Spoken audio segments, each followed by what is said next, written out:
Good evening, one and all.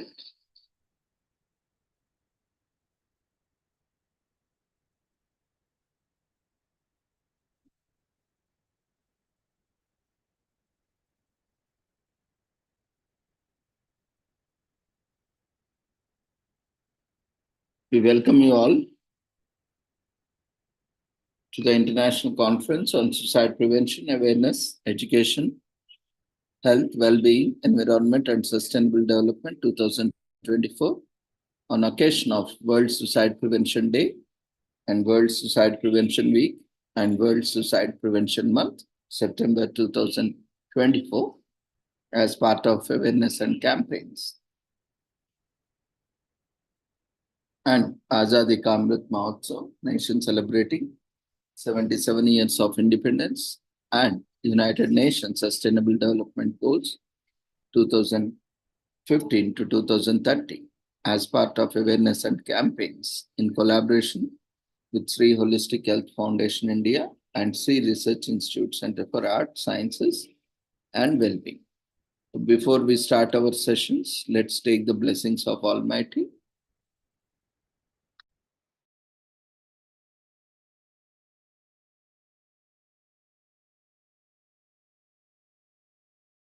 कुरुत्वं कल्याणम् आरोग्यं धनसम्पदः शुभं कुरुत्वं कल्याणम् आरोग्यं धनसम्पदः शत्रुबुद्धिविनाशाय दीपज्योतिर्नमोऽस्तुते दीपज्योतिर्नमोऽस्तुते शुभं कुरुत्वं कल्याणम् आरोग्यं धनसम्पदः शुभं कुरुत्वं कल्याणम् आरोग्यं धनसम्पदः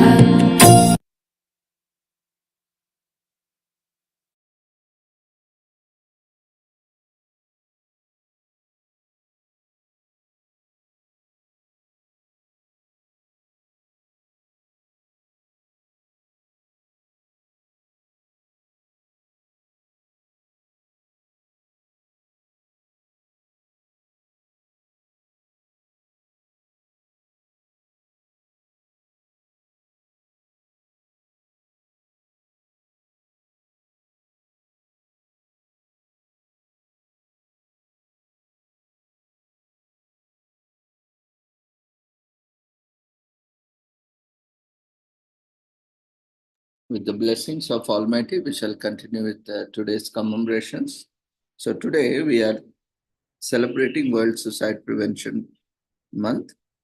And on this occasion, we have invited presentations.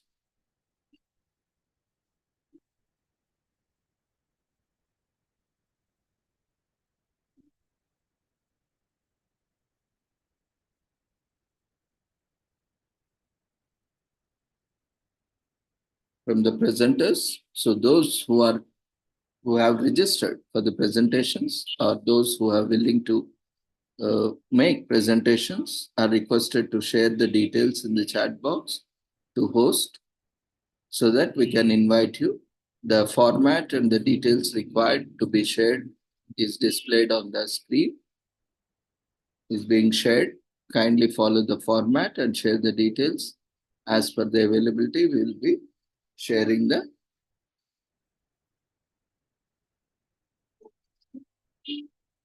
permissions as per the message order.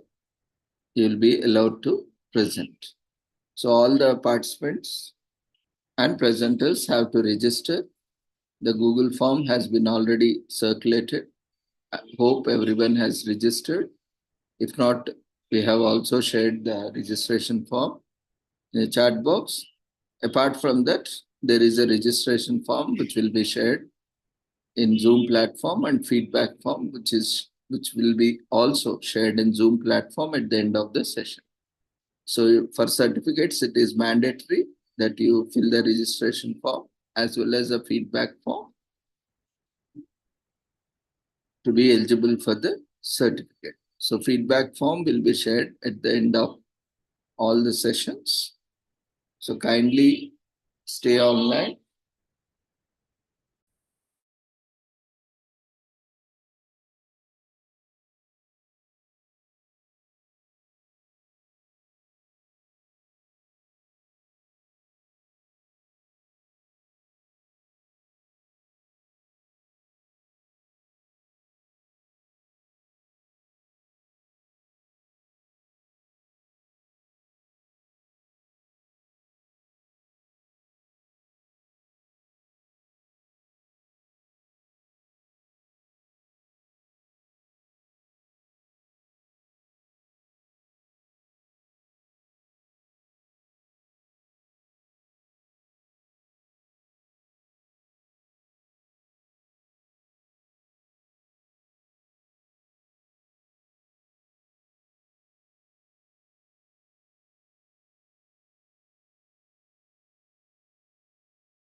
With the blessings of Almighty, we shall continue with today's commemorations. And this month, we are celebrating World Suicide Prevention Month. And the theme for this 2024 for World Suicide Prevention Day is changing the narrative on suicide. So, suicide is a major public health challenge with more than 7 lakh deaths each year globally. Each suicide has far reaching social, emotional, and economic consequences, deeply affects the individuals and communities worldwide. The tri-annual theme for World Suicide Prevention Day for 2024-26 is changing the narrative on suicide with the call to action. Start the conversation. This theme aims to raise awareness about the importance of reducing stigma and encouraging open conversations to prevent suicides.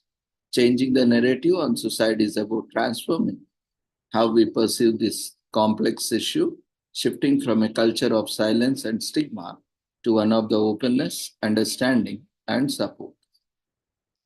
The call to action encourages everyone to start the conversation on suicide and suicide prevention. Every conversation, no matter how small, contributes to a supportive and understanding society. By initiating these vital conversations, we can break down barriers, raise awareness, and create better cultures of support. This theme also emphasizes the need to prioritize suicide prevention and mental health in policy making. Calling for government action, changing the narrative requires advocating for policies that prioritize mental health, increase access to care, and provide support for those in need. World Suicide Prevention Day, WSPD, was established in 2003 by the International Association for Suicide Prevention in conjunction with the World Health Organization, WHO. The 10th September each year aims to focus attention on the issue, reduces stigma, and raises awareness among organizations, governments, and the public, giving a singular message that suicides are preventable.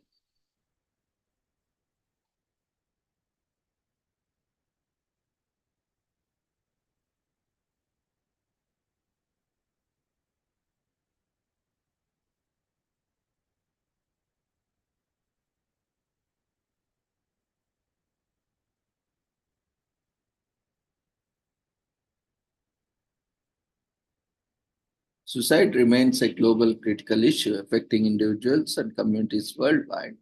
Changing the narrative on suicide aims to inspire individuals, communities, organizations, and governments to engage in open, honest about suicide discussions about suicide and suicide behavior.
So by addressing these areas, like for individuals, for communities, organizations, and governments, various initiatives can be taken up by various segments like individuals, communities,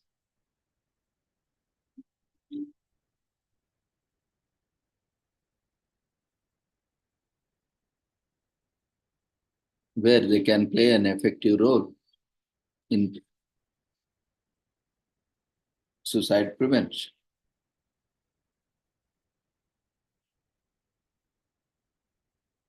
So by addressing these areas and working collaboratively with an interdisciplinary approach across sectors, we can create a more supportive and compassionate society where suicide is preventable and everyone feels valued and understood.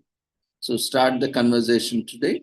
Every conversation, no matter how small, contributes to a more supportive and understanding society.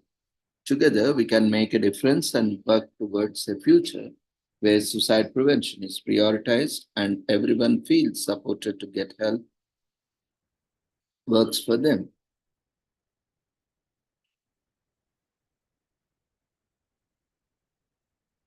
As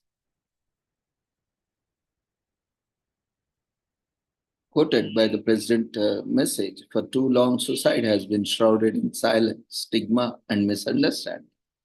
This has not only hindered open conversations, but it's also prevented many from seeking the help that they so desperately need.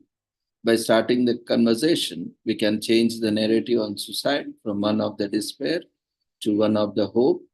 IASB President Professor Roy O'Connor provides his address for his suicide prevention day.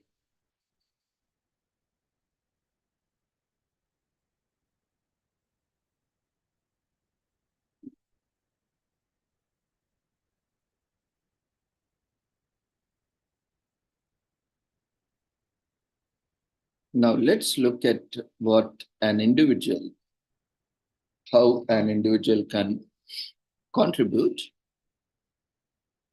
Like these are some initiatives how you can change as an individual. You, I, we all together or individually can change the narrative on suicide over World Suicide Prevention Day and Prevention Week and month, and take these conversations through into our daily life. Taking time to reach out to someone in community, a family member, friend, colleague, or even a stranger could change the course of another's life. Look out for those who you think might be struggling and don't be afraid to ask someone if they are suicidal. And the offer of support, showing empathy and validating their feelings is more likely to reduce distress rather than exacerbate it. Encourage them to seek help and further support and read more guidance on talking through suicidal thoughts and feelings.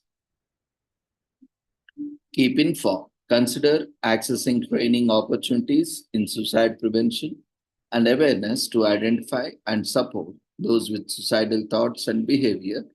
Opportunities may be available locally through workshops, online, or in your workplace.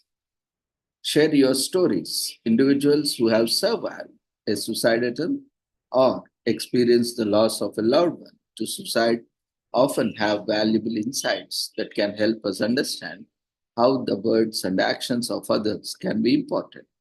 Sharing your story in a safe and supporting way can be powerful to both you and those around you. Your story can inspire others to seek help and to know that they are not alone.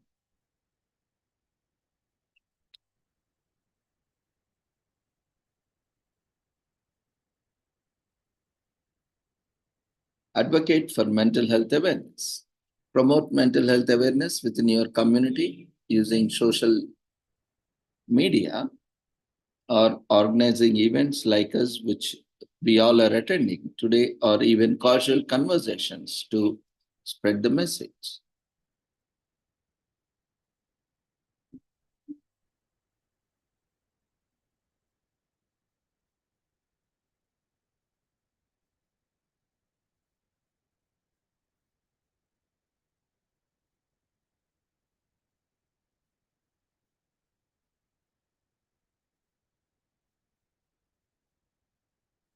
For communities, here are some initiatives you can take up to change the narrative of suicide over World Suicide Prevention Day and take these conversations through into our daily life.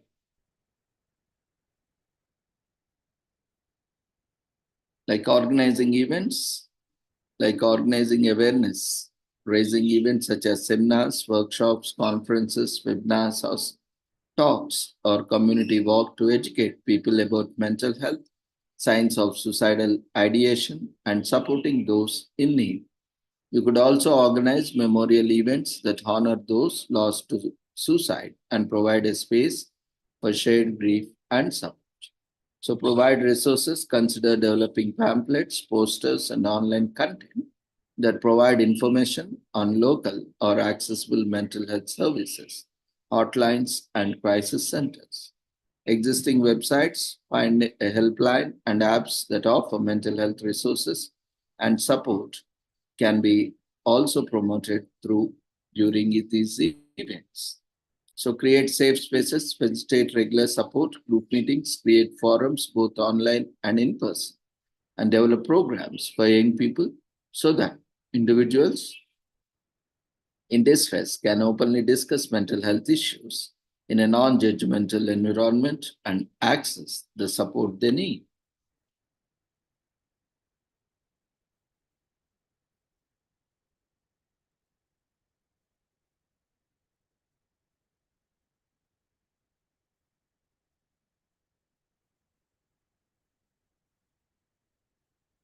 For organizations, there are few initiatives that can be taken up, like training and education, facilitate access to workshops or training sessions for employees to recognize the signs of suicidal thoughts and mental health issues and seek help.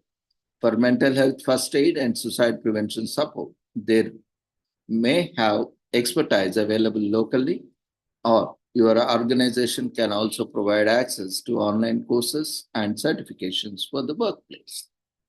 Promote supportive workplaces, implement and promote policies that support mental health, such as flexible working hours, flexible working arrangements, mental health days, and employees assistance programs. In addition, encourage an organizational culture where employees feel safe to discuss their mental health without fear of stigma or retribution, and link them to additional support if needed.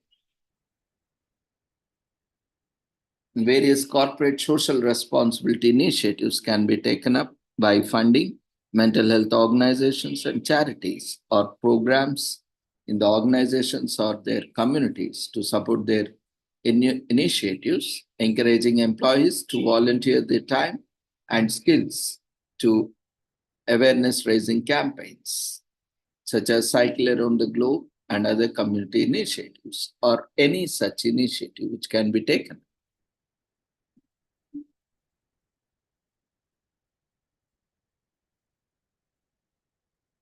For the governments, there are certain initiatives that can be taken up, like policy development, develop and implement or strengthen policies that approach suicide prevention strategically with an emphasis on evidence-based interventions that are effectively implemented and evaluated. Ensure these policies are inclusive and accessible to all. ISP encourages all countries to plan, implement, and evaluate a comprehensive nationwide strategic approach to suicide prevention. Allocate funding and resources for mental health services, research, and prevention programs. Ensure that suicide prevention and mental health care are integrated into primary healthcare systems.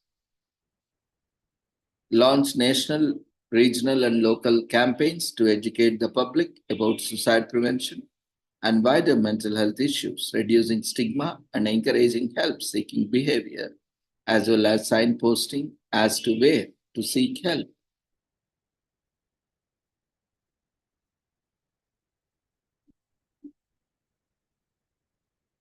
Partnerships for Life, a global initiative to prevent suicide.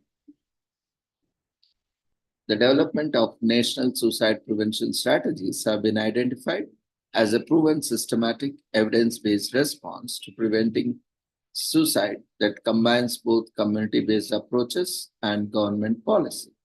To date, an estimated 40 countries are known to have developed a national suicide prevention strategy. And in many other countries, there are regional programs or less comprehensive suicide prevention projects and activities.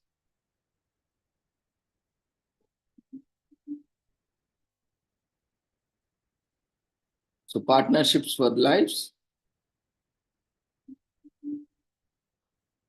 has the aims and objectives to establish an international collaboration of experts supporting the development of a comprehensive strategic approach to suicide prevention at national level, to share experience in and or knowledge and learning about national and subnational suicide prevention programs in countries within the regions, to promote a strategic cross sectoral and evidence informed approach to national and subnational suicide prevention in countries within all regions, to raise global awareness about the importance and potential impact, a comprehensive national strategic approach to suicide prevention, to promote learning and provide mentorship between countries and establish suicide prevention and countries which are at earlier stage of suicide prevention strategy development, to develop collaboration and coordination between countries within all regions with respect to the planning, implementation, and evaluation of national and subnational suicide prevention programs, and so on. In September 2023, the IASP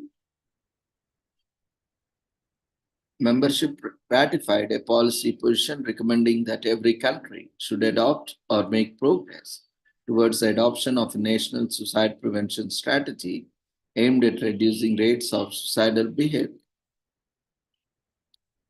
IASP stands for International Association for Suicide Prevention. The background document, IASP Policy Position Background Paper, outlines the relevant research literature that underpins this policy position and highlights gaps in the evidence base relating to national suicide prevention strategies.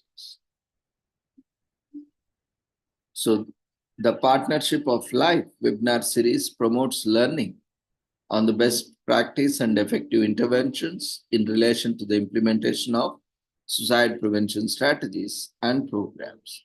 The bi-monthly webinar series is designed to offer insightful discussion on suicide prevention strategies globally. Following the presentations, attendees will have the opportunity to submit questions, which will be discussed by panel. Registration is required. Once you register, the webinar link will be emailed to you. So do keep attending these bi-monthly webinars.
Any presenters who have registered for their presentations can share their details in the chat box.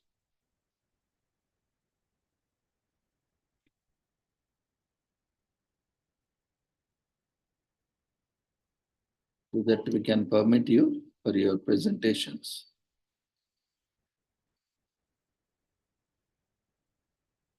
Jyoti Dubey, are you ready, ma'am, for your presentation?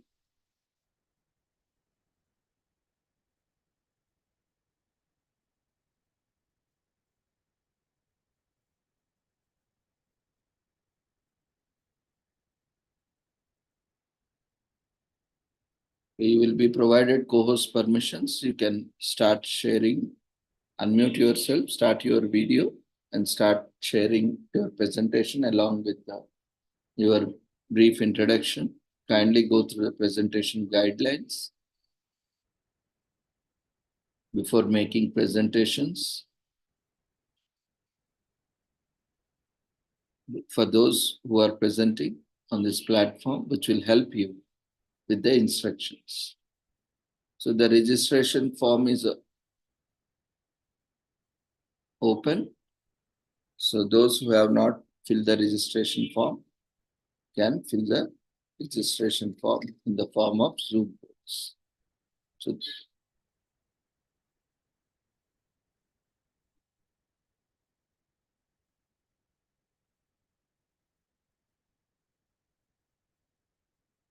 Jyoti, you will be given course permissions.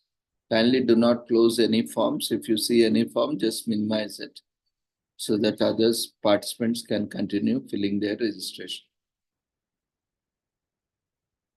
Now you can unmute yourself, start your video and audio. In the meanwhile, other presenters can share their details in the chat box so that we can invite you. Sir, is my screen visible? Not yet, one.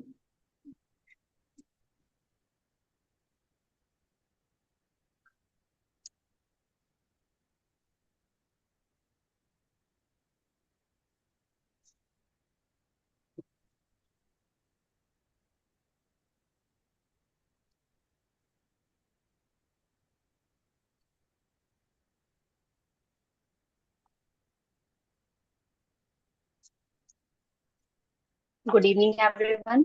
I am Jyoti Dubey, a PhD scholar from the Department of Public Administration at Siddharth University. Today, I will present Developing Inclusive Healthcare Policies for Transgender Individuals, a public administration perspective. This presentation will aim to address the healthcare challenges faced by transgender individuals and role of public administration in developing inclusive policies. Now you have to change the orientation of your video and your slides are not visible yet. You need to share Sir, the slides. You can select auto rotate in your mobile so that orientation will change.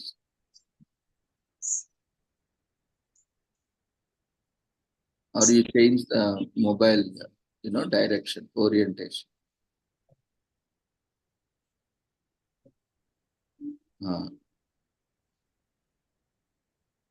Now it's fine. Again, it has changed the orientation. Sir, is this okay now? No, ma, you have to change it.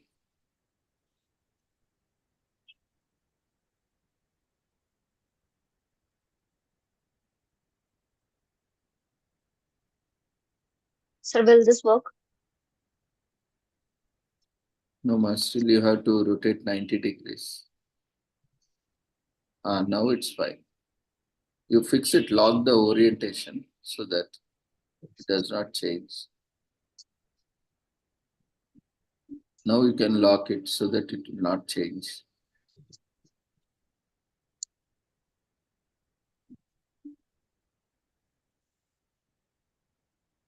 And you share your PPT also.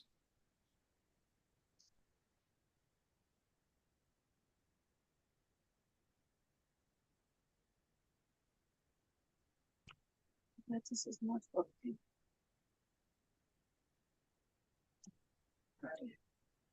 Sir, is this okay now? Okay, it is still needs orientation. Okay, anyway, you can share your PPT. Have you opened PPT in your system or device? Yes, sir. Yes, sir. Yes, sir. I have opened in my mobile. You can click on share screen in the options. No. There will be options down at the bottom. Yes, sir. That you will see a green color button, share screen. Yes, sir. Click on that.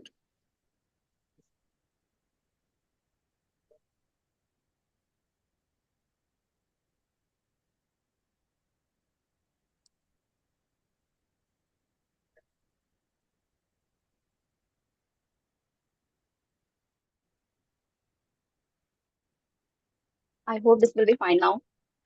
Now it's visible. Good evening, everyone. I am Jyoti Dubey, a PhD scholar from Department of Public Administration at Siddharth University.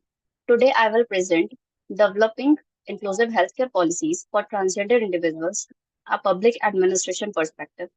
This presentation aims to address the healthcare challenges faced by transgender individuals and the role of public administration in developing inclusive policies.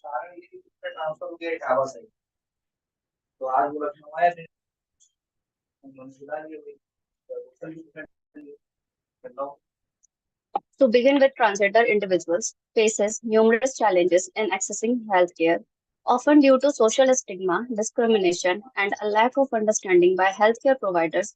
This presentation highlights the importance of inclusive healthcare and how public administration can help bridge the gap. The research focused on analyzing existing healthcare policies and proposing a new inclusive framework. The main problem we are addressing is the insufficient attention given to the specific needs of transgender individuals in healthcare policies. Here are key research questions guiding this study. 1. What are barriers to transgender healthcare access? 2. How can public administration contribute to creating more inclusive policies? 3. What successful model exists globally that we can learn from? These questions will help us to explore the gap in current policies and identify ways to improve healthcare inclusivity. Historically, transgender individuals been neglected in healthcare policies and their needs are often overlooked. This, this marginalization is rooted in socioeconomic, cultural, and institutional discrimination. Despite some progress in transgender rights, the healthcare system is still lagging behind in offering inclusive services. In reviewing both national and international policies, we will see where gaps exist and where improvements can be made. Public administration plays a crucial role in policy making, and particularly when it comes to ensuring equity, efficiency, inclusivity for transgender healthcare. Public administration can help create policies that ensure fair treatment, improve service delivery, and incorporate diverse perspectives. This includes working with healthcare providers, government bodies, and civil society to develop effective inclusive policy.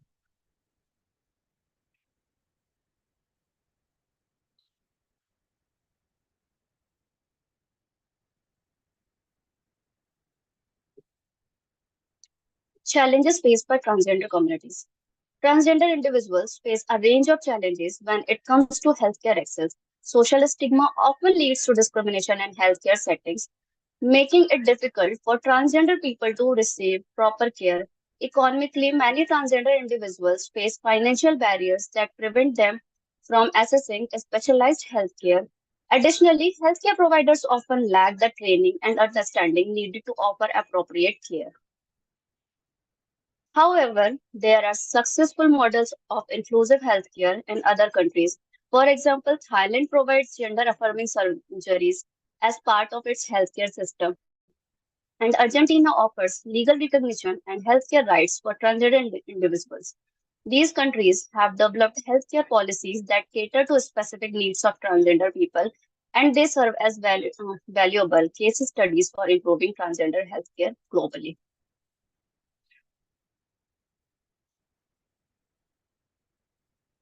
In terms of methodology, this study uses a mixed method approach.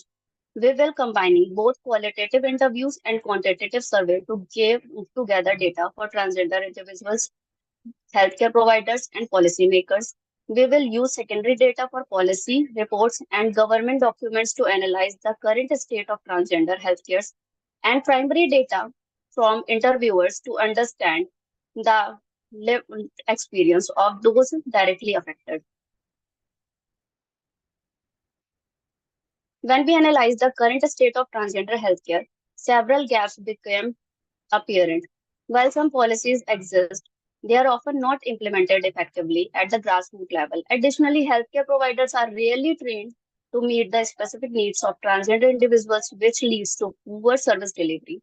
There is a clear need for improvement in both policy formulation and implementation. The main barriers transgender individuals face in accessing healthcare can be broken down into three categories.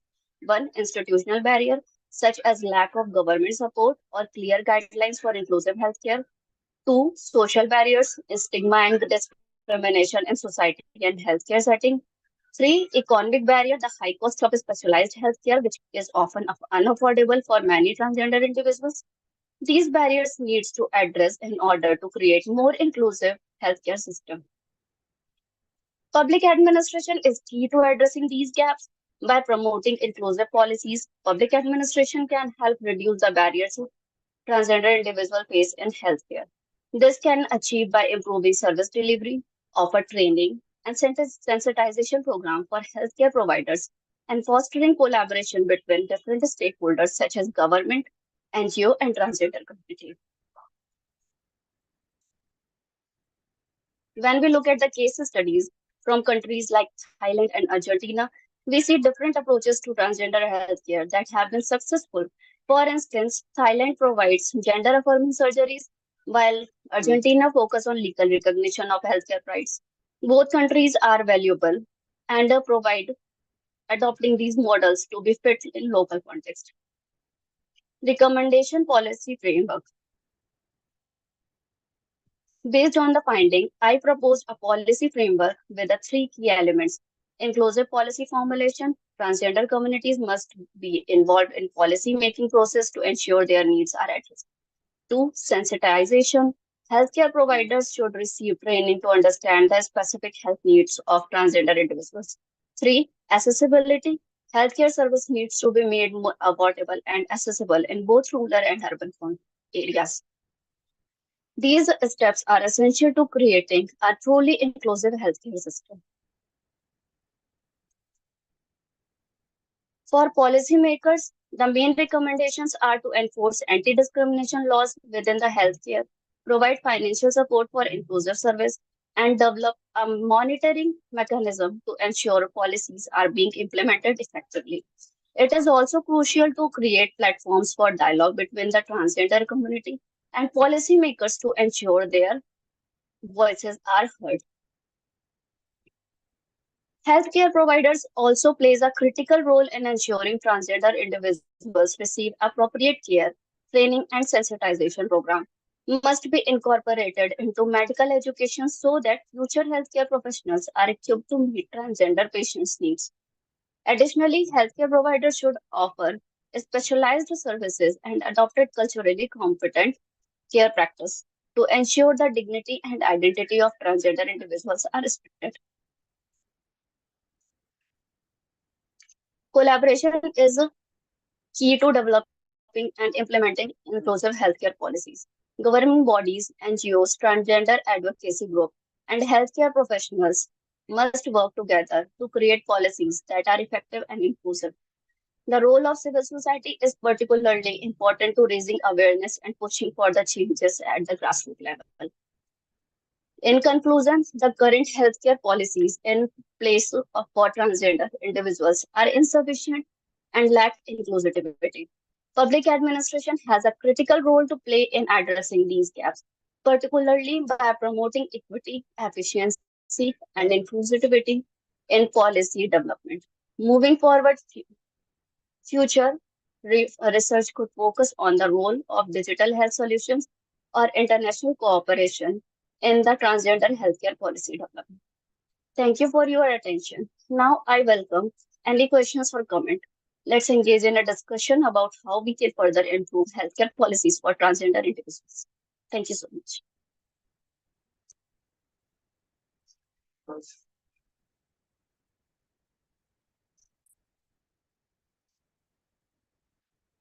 Congratulations for your presentation. Participants, if you have any Thank you so much, queries, sir. participants, if you have any queries or feedback, feel free to share in chat box or raise your hand so that we can unmute you.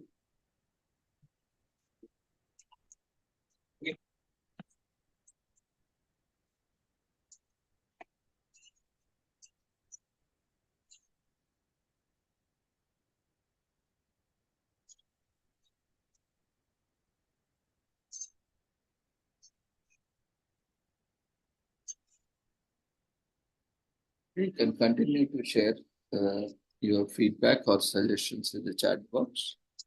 A few appreciation messages in chat box. So congratulations, Jyoti Dubey, for your presentation. Thank you. We Thank wish you you so much, all sir. the best for your future endeavors. Thank you so much, sir. We'll move on to other presentations. So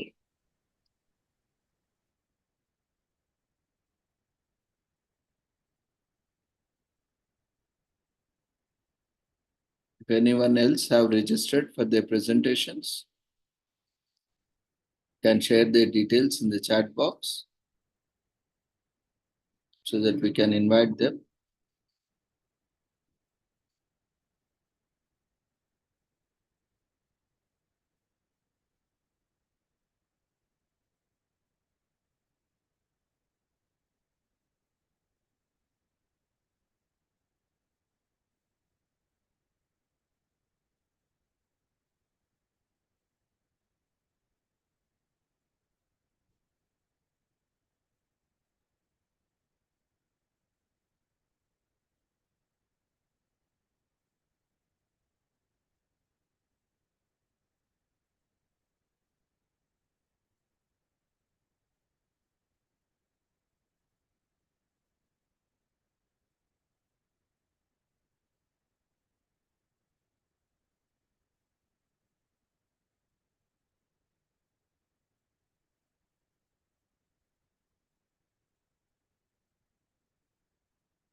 In the meanwhile, while presenters keep sharing their details, we'll watch a short video.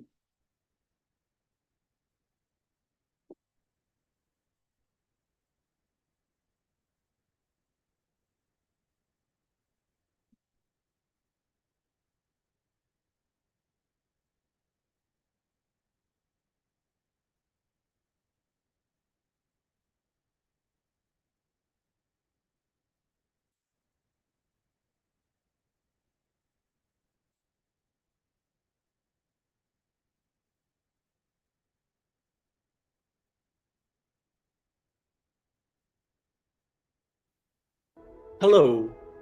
On this World Suicide Prevention Day, as we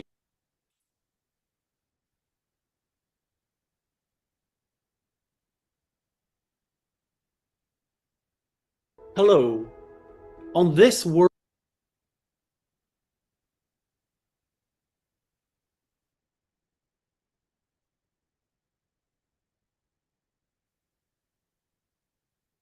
Hello. On this World Suicide Prevention Day, as we unite under the new theme, changing the narrative on suicide, I want to acknowledge the power of our collective voice, your efforts and compassion in shaping a world where hope and support are more accessible than ever.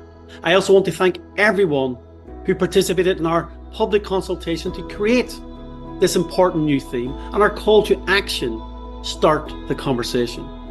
Our new theme aims to inspire individuals, communities, organisations and governments to engage in open and honest discussions about suicide and suicidal behaviour.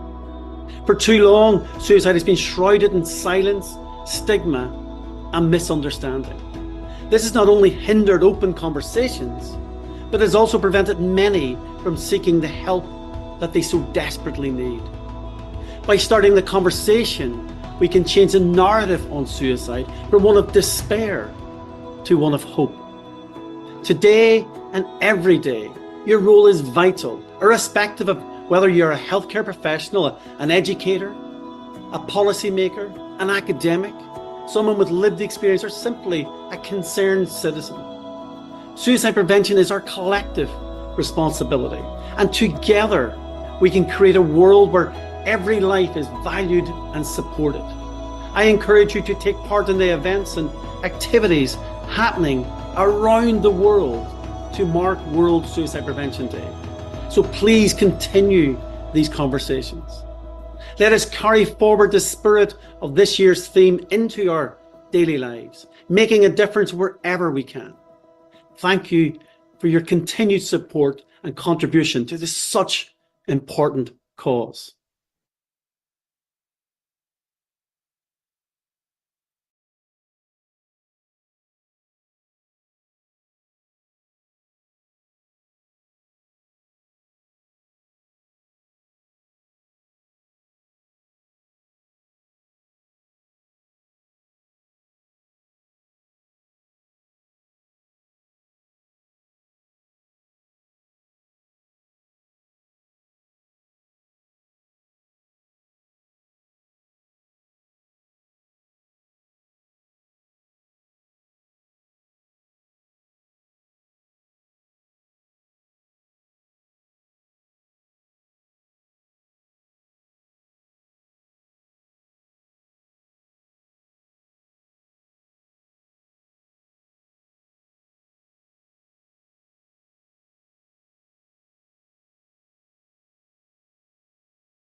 Suicide and self-harming behaviors are major health and societal issues around the world, especially amongst young people whose self-harm rates outnumber those of adults. For many, causing physical harm to themselves feels like a solution to manage intense emotions when they become overwhelming, or to feel something apart from emptiness. For others, self-harming behaviors can be intentional with the goal of taking one's life. Not everyone who engages in these behaviors will die by suicide. However, self-harming behaviors can escalate and lead to suicide. These behaviors all share similar risk factors, such as presence of depression or anxiety, a record of trauma, physical or sexual abuse, feelings of worthlessness, financial issues or substance misuse. Understanding what might cause a loved one to engage in suicidal and self-harming behaviors might be difficult, but there are some common signs to watch out for, such as often talking or writing about death, disengaging from social interactions, avoiding activities that expose the body, or increased alcohol or drug misuse. Intervention and prevention of suicide and self-harm must include both a clinical and societal focus. If someone you know indicates that they're considering suicide or shows signs of self-harm, listen and take their concerns seriously. Let them know you were there and they are not alone. And encourage them to seek help from a healthcare professional. The 988 Suicide and Crisis Lifeline also offers confidential support to people in suicidal crisis or mental health-related distress. For more information on suicide and self-harm, including prevention options, please visit www.psychiatry.org.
So every time you have a transition, so new semester, new school, anxiety is super common. So first and foremost, those feelings that you're feeling, any increase in worry, any sort of physical feelings of anxiety, like your stomach hurts, your heart's racing, those are really normal because you're worried about the anticipation of what's to come. And anxiety is really sort of the worry about the future, what's going to happen in the future, and any sort of uncertainty just contributes to that. So all of those feelings that you might be thinking, you might be actually feeling physically, it might be affecting your sleep, would be symptoms you'd notice in anxiety.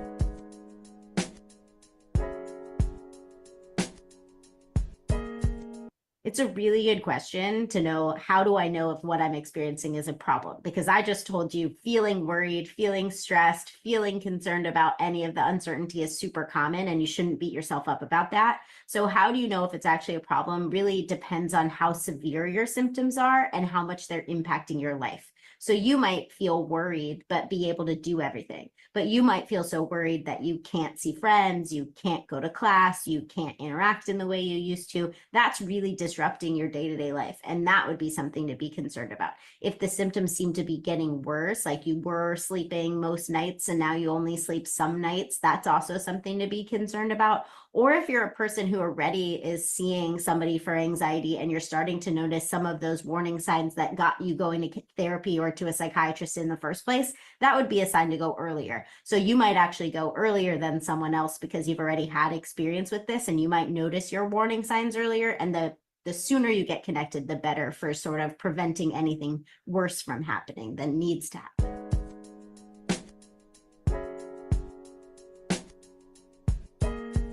So all of my college kids tell me that basically they're fine if their grades are fine. So the first thing I would say is, remember there are other spheres of your life. So grades we can do sometimes sort of on like robot automation. So we're really good at school. We can keep doing school. But if I ask you how your sleep was, if I ask you if you socialized, you'll tell me you haven't left your room for weeks. So it's really important that you pay attention to those other spheres of your life, because those are things that are going to go first, but you're also going to let them go first because you're more concerned about school. So when we talk about strategies to managing stress, you want to make sure that you have a social life.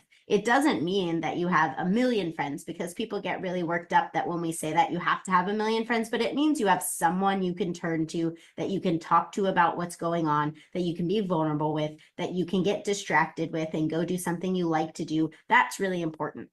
Outside of people, having something you like to do that you keep in your life is also important. So whether that's a hobby or that's a coping skill, whatever you do is helpful. So we often frame coping skills like, these are the ones that work and everyone should do them. I don't think it's very helpful to do that. I think it's much more helpful to say, what will you do and what helps you, and do those things. So whether that's exercise because you like exercise, that can become social if you do an exercise class.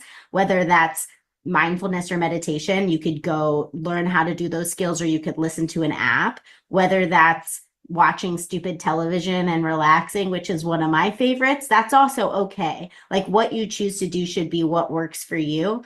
I think a big other thing that you could work on is boundaries. I think we're all bad at boundaries. It's not something that just college students struggle with. I struggle with. I think if I learned it better in college, maybe I'd struggle less with it now. But really, like, feeling comfortable saying no. And when you think about things you're asked to do, going, do I actually have the emotional capacity for that? So sometimes we have the physical capacity for it. Sometimes we have space in our schedule for it, but that doesn't mean we should do it. So when you're looking at your to-do list, it's not just like these big, horrible, long things you have to do, like you need to read all of the chapters for one class. You should look at it at smaller tasks, like read this many pages, and try to get them into these sort of like bite-sized tasks that might make your list longer, but you'll be able to cross stuff off. So you'll say, I did something and I'm being effective. And that's really important, just as much as it is important to be able to say no to things and not adding more to your list.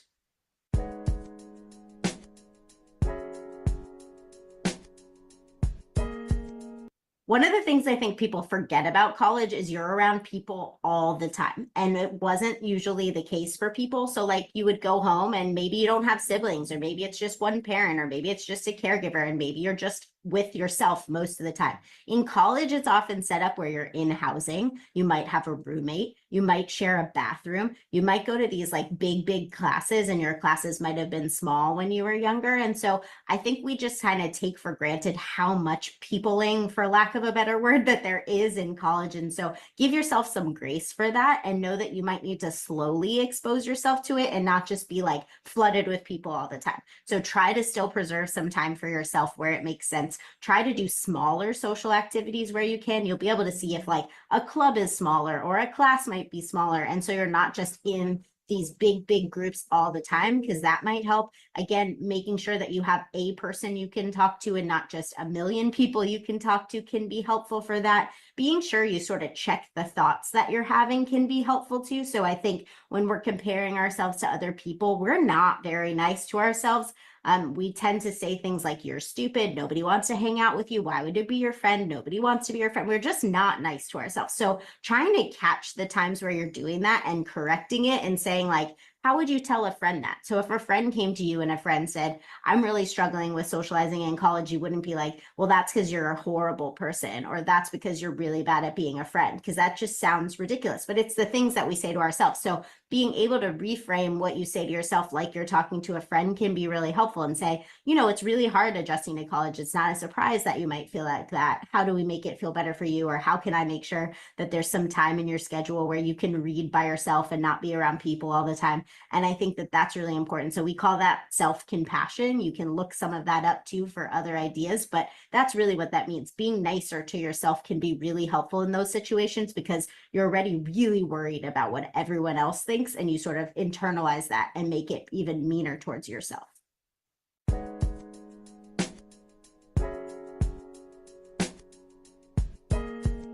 So my argument for this will again be that it's sort of person specific. So how you prepare yourself for an activity might be what actually helps you kind of bring down your anxiety and calm down. So maybe that's you watch a television show before you go. Maybe that's you listen to music. Maybe that's you do a meditation. Whatever that is, you can kind of make it a ritual where you train yourself like, I feel better now, I can go. And I think that's really important. Sometimes journaling can be helpful for that too, because you're kind of alone with your thoughts and you can just kind of word vomit on a piece of paper and feel like you get it all out before you're around other people. And that can be really nice.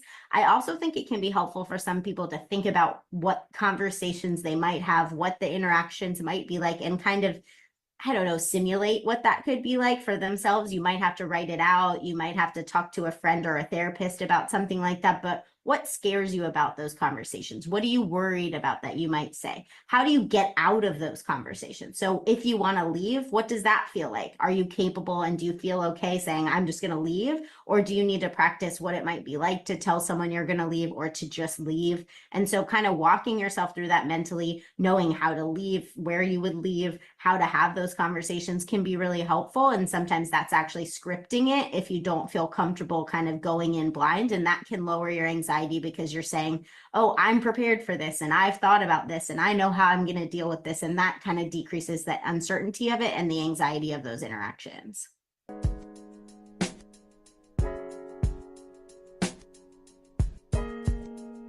Yeah, so when we kind of talked about the difference between like my anxiety just being like, I'm a little bit worried about school, and my anxiety being like, oh no, I can't function because of that worry, that's a big difference, right? So when anxiety becomes something that you need help for it, it's interfering with your day-to-day life, not just school, all of your life, right? All of your life. It's getting worse. It's causing physical symptoms. It's preventing you from doing things you want to do. It's affecting your sleep and you're just not able to get a handle on it and it's really bothering you. Or, you know, it's leading you to like not want to go to class or not want to do activities. All of those things would be warning signs because again, it's interfering with your life or it's becoming more severe. I think there's really no wrong time to ask for help for something like therapy or something like school challenges. And I hope that you ask earlier rather than waiting until it has impacted every aspect of your life. You know, when you ask earlier, sometimes they can point you to learning resources, or sometimes they can just give you a therapist for a little bit and you just needed to talk it out for a little bit of time. So the place to go is honestly usually the student counseling center on campus. They usually can point you to the right resources, but if it feels more school related, there's probably something like a learning center on campus or a place where people go, like it might be called a disability resource center, but it usually is like if you're struggling with school, a place you can go for that, and that can be really helpful. You know, whether you need medication is honestly a conversation about sort of how severe your symptoms are or your family history or your past history with medication. And so if you've been on meds before and they've helped, don't wait and go through these like sort of steps of like, I should see a therapist and then I should see the learning person, but you should go, I've been on meds before. I'm getting to the place that I might need meds again, and make an appointment with a psychiatrist. I think it's really important to do that, especially if you know they've worked for you before or they've worked for a parent or family member and you know that that could be an option for you that you're considering. The earlier you have that conversation, the better, but they might not put you on meds depending on the severity of your symptoms, because we're often deciding like, where does the balance lie and how can we help somebody, but also make sure they're getting the right stuff. But I will say that nobody should say to you, you're not sick enough to get care, you can't be here. They should say, tell me your story, how can I help? And then if they're not the right person, which sometimes I'm not as the psychiatrist on campus, their job should be to get you to the right person. So I hope that you feel like you can advocate for that to happen. And if somebody kind of says like, oh, I'm not giving you whatever you are in that office for, you say, I understand, but given what you heard about my story, can you help me get to the right place? Because there are a lot of resources on campus and I'm super confused in how to navigate them. And that's very fair, because when you're anxious, when you're not sleeping, when you're sad, it's very hard to navigate anything, let alone sort of a new place, a new campus, like all the resources that come with it. And you shouldn't be expected to.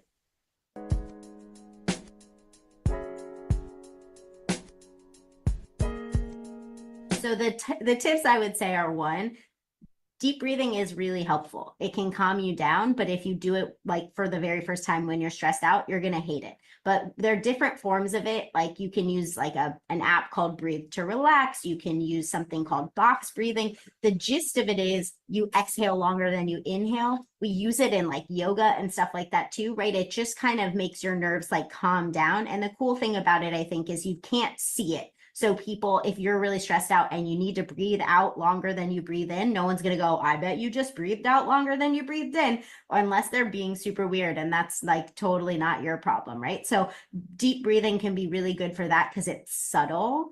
Another thing that can be really helpful is something we call progressive muscle relaxation, which is a big fancy word that just means that you're sort of like going muscle by muscle and flexing it and relaxing it until you're like kind of through your whole body. So it takes you out of your head and brings you like into your body, right? So you go like little tiny muscles in your hand to like full muscles in your arm. You can even do your face. You just kind of go through all of the things and kind of scrunch them up and let them down all the way through to your toes. That can be helpful just because it takes you out of your head and puts you into your body. If that feels too complex, sometimes things like stress balls can be really helpful for the same reason, because you're like focusing on the ball and squeezing the ball instead of whatever your brain is doing, right? Which is a ton of things, right? Usually your brain's just kind of going wherever it wants to go.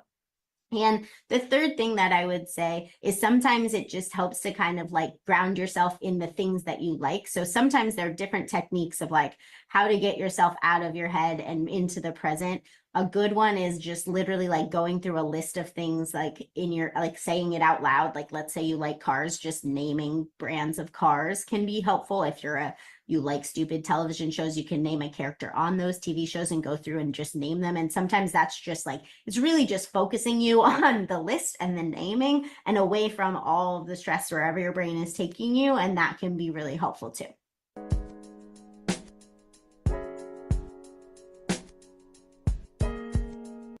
So social media is our main source of news. It's also our main source of like what everyone else is doing and keeping up with the Joneses. Both of those things cause anxiety. And in college students, honestly, they cause anxiety in everyone. So the sort of news bit, I mean, our news is not tend to be super uplifting and hasn't for a long time. And the ones that get a lot of play and sort of get to the top of our feed are like really depressing videos for the most part, or really depressing headlines and stories. And so keeping in mind that when you're scrolling, it's not just like mindless scrolling. I think that we've gotten so used to, because it's so easy in our phone and whatever, just kind of like going and going and going and not realizing we have emotional reactions. So pay attention to your emotional reactions when you're scrolling. Pay attention to your physical ones. Are you grinding your teeth? That's a big one. I'll notice like I've been grinding my teeth for like 30 minutes and clearly I've been very angry about what I'm reading, but I don't go, hey, I'm grinding my teeth, I should pause, right? And so take a break can be really helpful. Plan in breaks if you need them. Don't use it right before bed can also be helpful. I think it's really important that like we have rituals where our phones aren't involved. So if you're going to go meet a friend and like you're going to be hanging out at their place, maybe the phone is in a different room, just so that we're having some distance from that mood and those experiences can be really helpful. I'm not a person who will ever tell you like social media is the devil, because here I am on social media and things talking about this stuff, but I also use my own social media. But I do think it's a balance, and we have to be mindful about the fact that it can affect our mental health and we might need to shut it down sometimes, and we might need a break sometimes. Well, also, if you catch yourself looking at other people's stuff and going, they're better than me, I'm not doing as well as them, like look at how pretty they are and I'm not, those are also thoughts that might lead you to take a break. So not just, am I grinding my teeth? Are these news stories making me angry? But am I like really having a hard time digesting the things about other people and it's making me feel bad about myself? That'd be another reason to sort of say, I'm going to take a break. I'm going to put my phone away. I don't need it. And keep in mind that people used to watch the news for like 30 minutes a day and they were totally fine. And we just have this appearance that we need to be connected and aware at all times. And it's not fair. Like we really should be allowed to take breaks and not be scrolling every day. And we should be able to say to ourselves, like, it's just not great for me right now. And it isn't a problem when we do. And so know that as a college student, who often people tend to be pretty strongly big advocates for things and care about the world and care about others a lot in college, especially, you're not a bad person if you need to put your phone away sometimes. It's okay. being in college is really hard and you're allowed to have feelings about it, but know that those feelings are valid. Sit with them, be with them, don't discount them, but know that transitions are hard. College is hard. I thought college was hard, which is why I work with college students, because I want you to know I see you, I've been there, and I want to help. And so, whatever you're feeling is valid. Let yourself have those feelings. And at the same time, if you need help, don't feel ashamed or guilty or like something's wrong with you if you need help. Ask for help and ask for help early. The later you wait, the harder it's going to be, and it's going to have already impacted your life a lot more. And if you pay attention earlier, notice changes earlier, you'll be able to get help earlier. And that is a really strong thing to do. It's a really hard thing to do, but it's a very important one to learn and get used to. And if you're going to learn it sometime, college is a great time to do that.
Suicide is one of the leading causes of death in United States and across the world.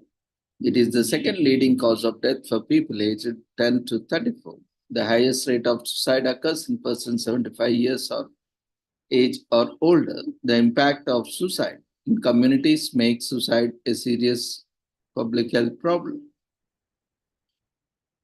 In 2022, in the US, more than 49,000 people died by suicide, and there was an estimated 1.7 million attempted suicides in 2021, according to the Centers for Disease Control and Prevention, CDC. This is one death by suicide every 11 minutes. Men were more than 3 times more likely than women to take their lives. Firearms are the most common method of suicide, used in about half of all suicides. Yet, suicide is preventable. Knowing the risk factors and recognizing the warning signs for suicide can help prevent suicide. Suicide is linked to mental disorders, particularly depression and alcohol use disorders. And the strongest risk factor for suicide is a previous system suicide attempt. The Suicide Prevention Resource Centers defines risks and protective factors and warnings. Like risk factors are characteristics that make it more likely that an individual will consider attempt or die by suicide. Warning signs indicate an immediate risk of suicide. Protective factors are characteristics that make it less likely that the individuals will consider, attempt, or die by suicide.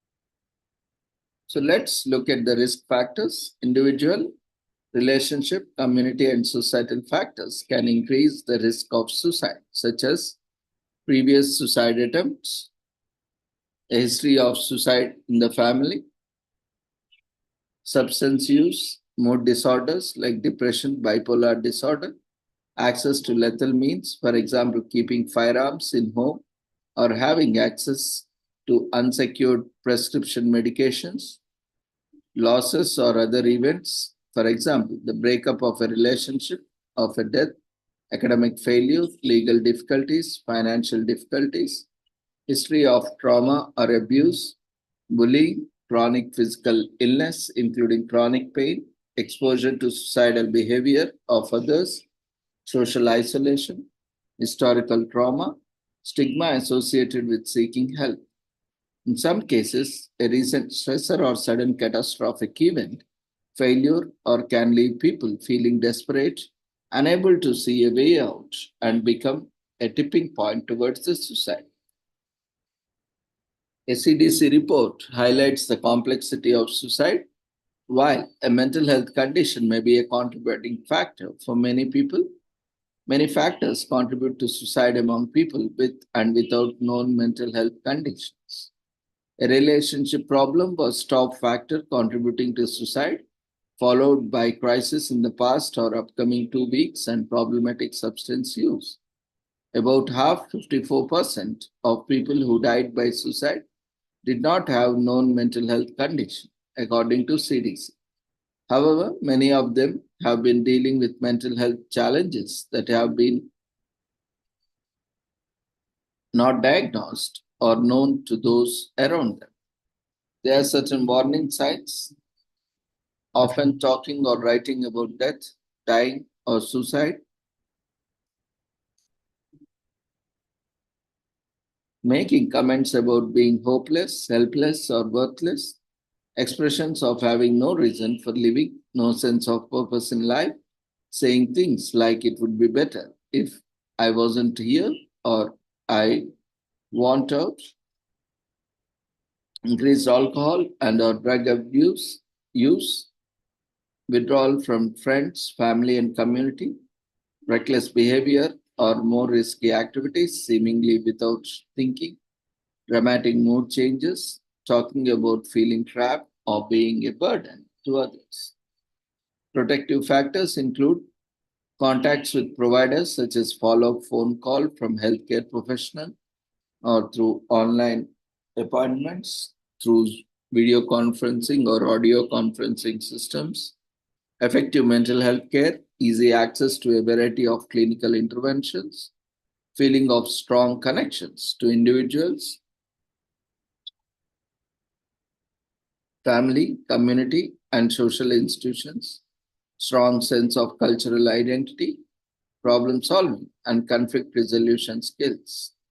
That CDC recommends a comprehensive public health approach to suicide prevention, and it identifies several strategies that states communities can undertake, including such measures as teaching, coping, and problem solving skills to help people manage challenges, expanding options for temporary assistance for those in need, and connecting people at risk to effective and coordinated mental and physical health care.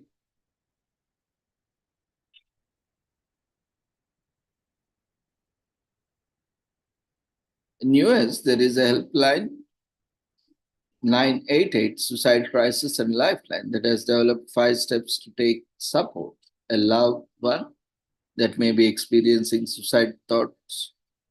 Similarly, we have in India as well. We'll look into that. So ask someone you are concerned about if they are thinking about suicide. Studies show that asking someone if they are having thoughts of suicide does not increase the likelihood of a completed suicide, nor does it increase suicidal thoughts. Be there for them. This could be by phone or in person. Keep them safe, reduce access to lethal means for those at risk, help them connect with ongoing support, follow up, give them a call or visit, send text or an email to let them know that you are still present.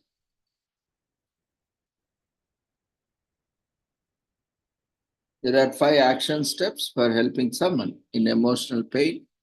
Ask, are you thinking about killing yourself? Keep them safe, reducing access to lethal items or places. Be there, listen carefully and acknowledge their feelings. Help them connect. Call or text the 988 Suicide and Crisis Help Lifeline number. Stay connected. Follow up and stay in touch after a crisis.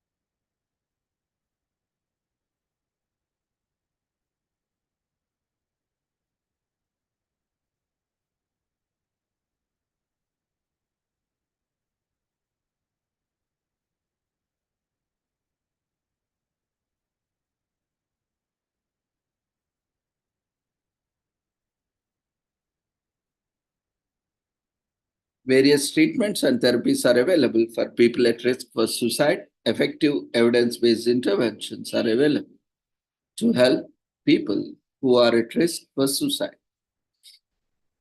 Like brief interventions include safety planning, personalized safety planning has been shown to help reduce suicidal thoughts and actions.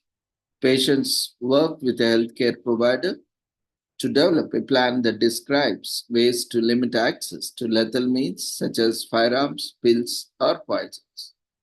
The plan also lists coping strategies and people and resources that can help in a crisis. Follow-up phone calls. Research has shown that when at risk patients receive supportive phone calls that include risk monitoring and they are encouraged to engage in treatment and safe behaviors, their suicide risk goes down. Psychotherapies, multiple types of psychosocial interventions have been found to help individuals who have attempted suicide. These types of interventions may prevent someone from making another attempt. Like cognitive behavioral therapy can help people learn new ways of dealing with stressful events. CBT helps individuals recognize their thought patterns and consider alternative actions.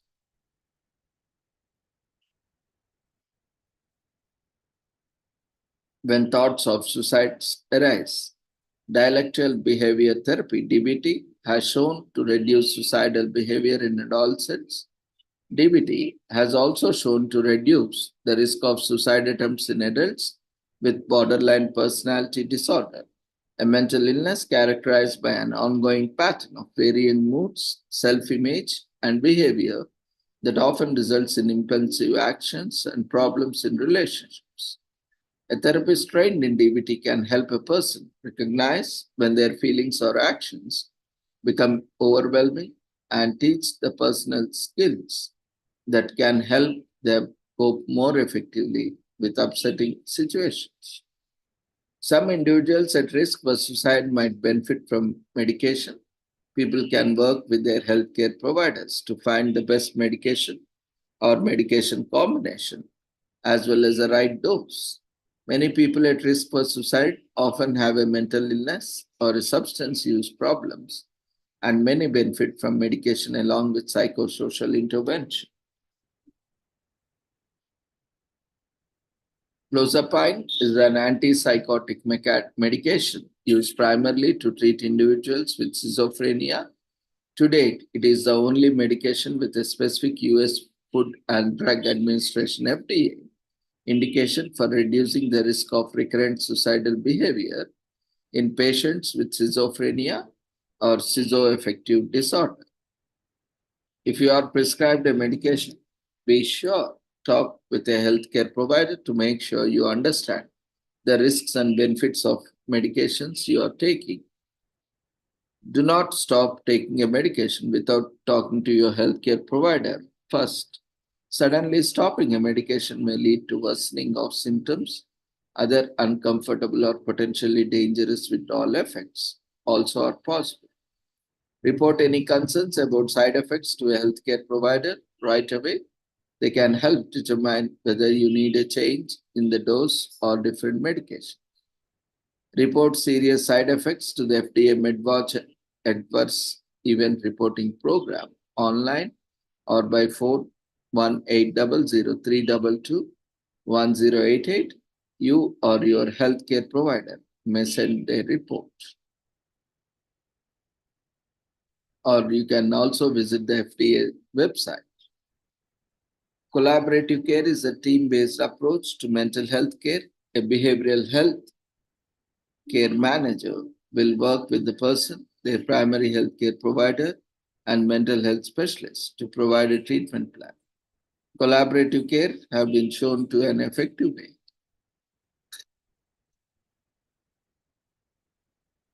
to treat depression and reduce suicidal thoughts.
There are also certain challenges and obstacles addressing these suicide prevention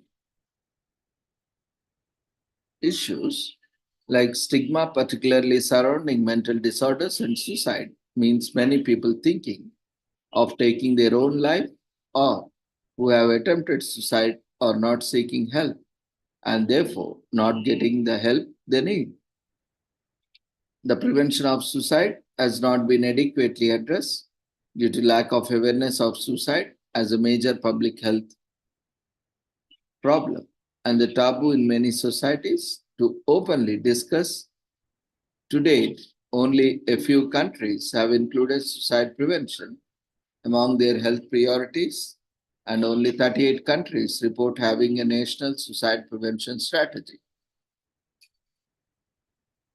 So, raising community awareness and breaking down the taboo is important for countries to make progress in preventing suicides. Globally, the availability and the quality of data on suicide and self-harm is poor. Only some 80 World Health Organization member states have good quality vital registration data that can be used directly to estimate suicide rates. The problem of poor quality mortality data is not unique to suicide, but given the stigma surrounding suicide and the legality or illegality of suicidal behavior in some countries, it is likely that underreporting and misclassification are greater problems for suicide than for most other cases or causes of death. Improved surveillance and monitoring of suicide and self-harm are required for effective suicide prevention strategies. Cross-national differences in patterns of suicide and changes in rates, characteristics, and methods of suicide highlight the need for each country to improve the comprehensiveness, quality, and timeliness of their suicide-related data. This includes vital registration of suicide, hospital-based registries of self-harm, and nationally represented surveys collecting information about self-reported self-harm.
There are various crisis centers and helplines across the world. Find a Helpline is a free online tool that easily connects people to helplines in over 50 countries.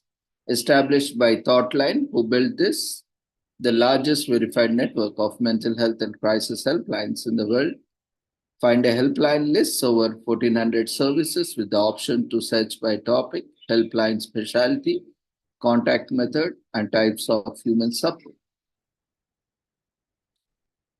While IASP is not a crisis center and does not offer crisis support, as a global lead in suicide prevention, they share a resolve and responsibility to connect people in crisis to the help they want. Few organizations include which are of international helpline and crisis center organizations. The International Federation of Telephone Emergency Services brings together the National Associations of Telephone Emergency Services, promoting emotional support offered by trained volunteers. Befrienders worldwide provides confidential support to people in emotional crisis, distress, or those close to them. The charity helps people who are considering suicide or experiencing general emotional distress. They have 349 emotional support centers in 32 countries, reaching an estimated 7 million people each year. Lifeline International was founded in 1963 by the late revered Dr. Sir Alan Walker when he launched a 24-hour crisis support line. Lifeline International now has members in 20 countries.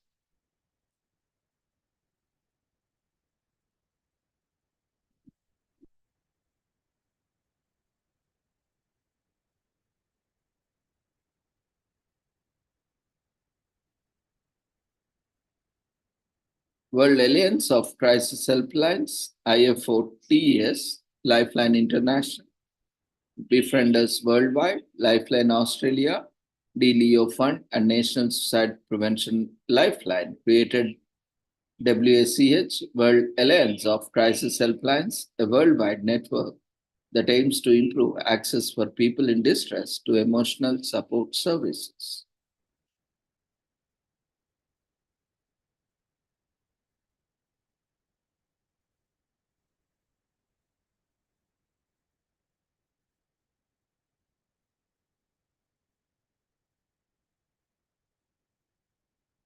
In India, the helplines for suicide are maintained by few organizations like Lifeline Foundation, which is founded in 1996, is a registered non-profit organization based in Kolkata, West Bengal, which is open from 10 a.m. to 10 p.m., run by volunteers.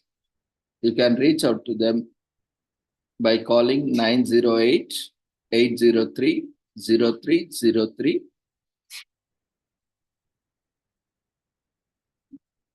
And another organization, Samaritans Mumbai, is a helpline providing emotional support to anyone feeling stressed or distressed, depressed, or suicidal.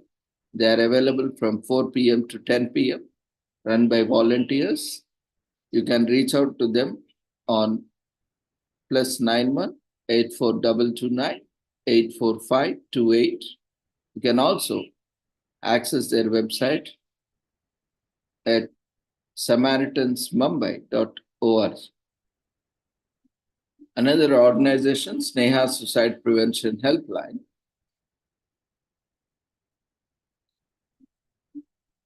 Sneha is a suicide prevention organization in Chennai, India, which offer unconditional emotional support to anyone who could need their services.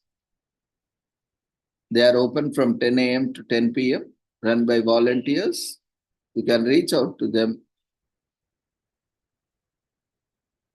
through landline by dialing 044 2464 0050.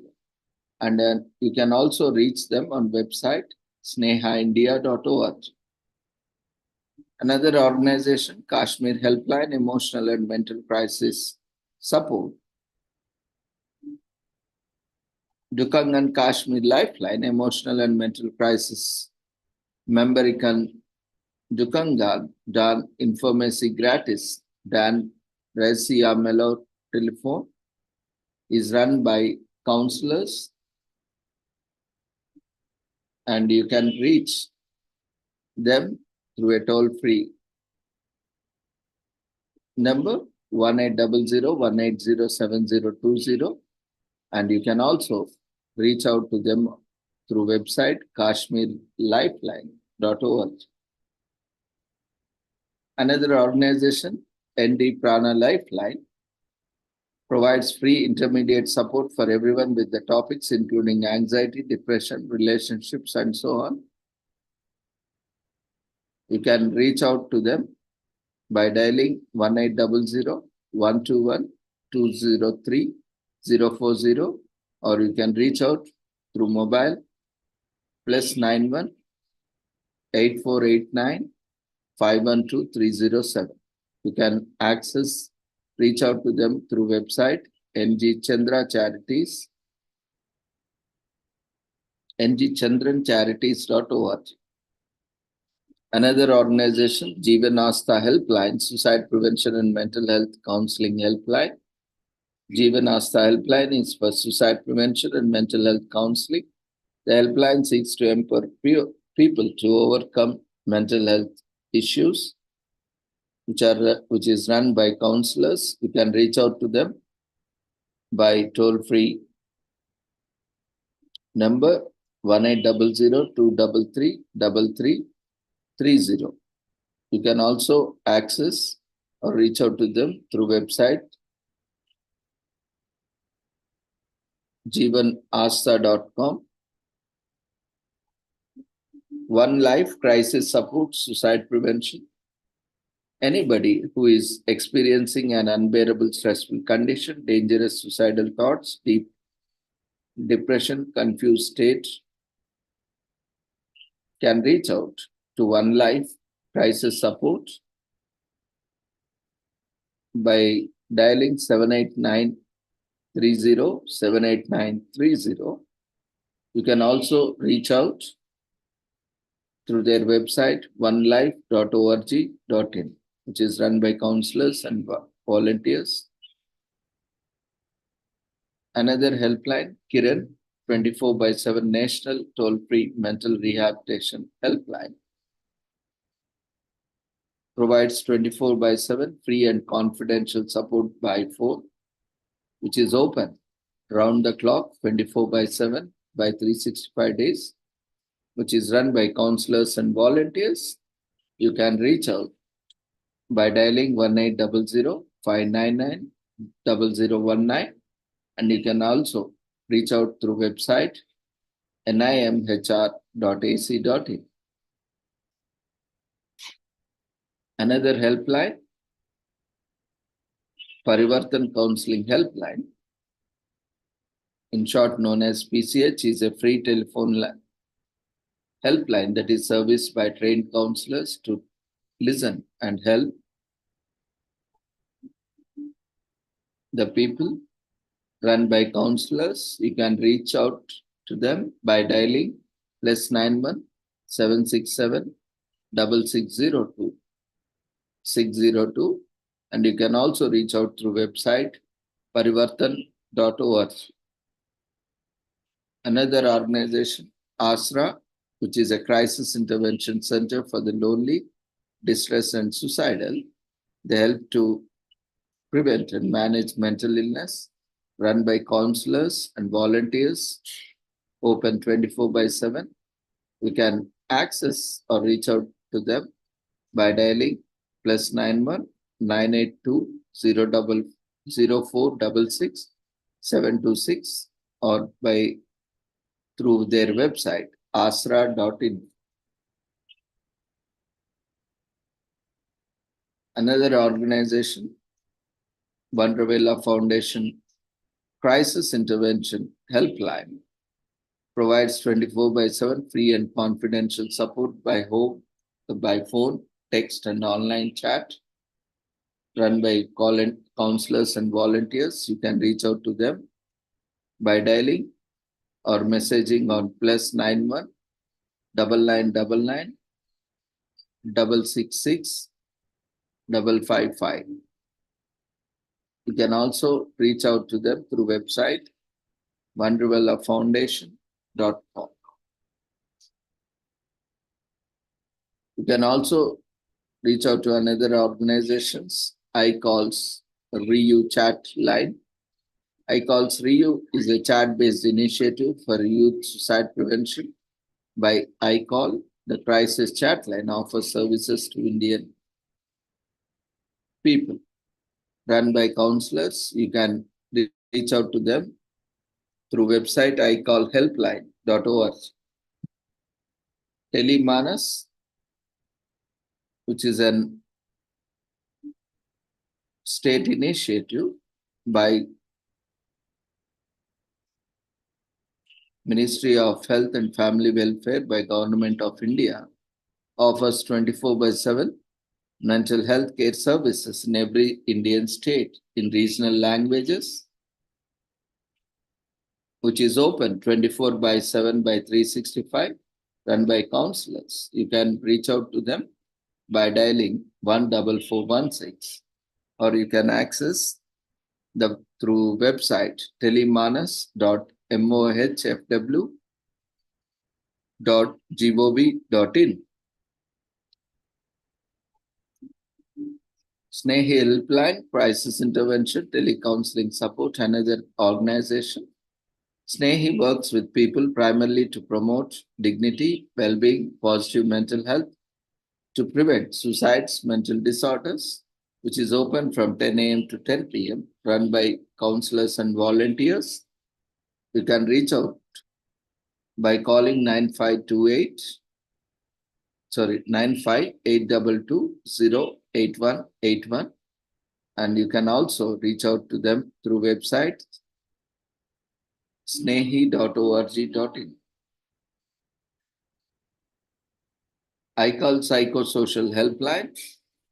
In 2012, the School of Human Ecology launched iCall, an initiative that uses technology to provide mental health support. You can reach out by calling 915-298-7821 and through website icallhelpline.org. Another organization, Voice That Cares, in short known as VTC, is a pan-India free public health line that provides psychosocial counseling support to individuals for suicidal thoughts. It is open from 9 a.m. to 9 p.m., run by volunteers. You can reach out by calling 844884445. You can also reach out through website rocf.org. Another organization, Connecting Trust, Every Life Counts. Connecting Trust, Every Life Counts is dedicated to providing free and confidential support and information over phone. Run by volunteers, you can reach out to them on dialing 9922004305.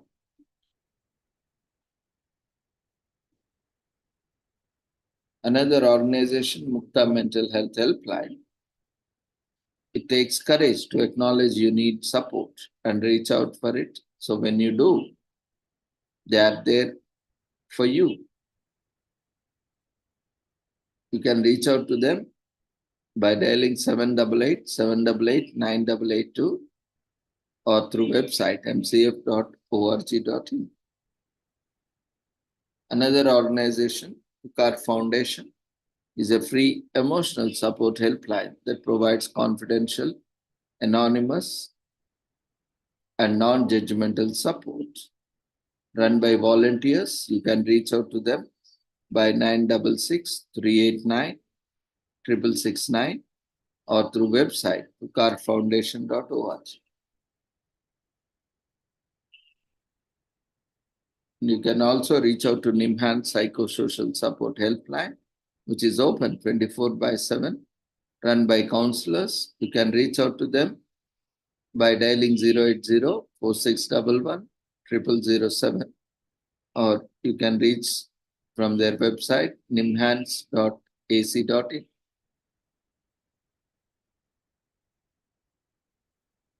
I call CHAMPS Helpline. CHAMPS Helpline was launched with the aim to provide professional counseling support to children, adolescents, and caregivers of children and adolescents. You can reach out to them by calling 1800-22211 or by visiting icallhelpline.org.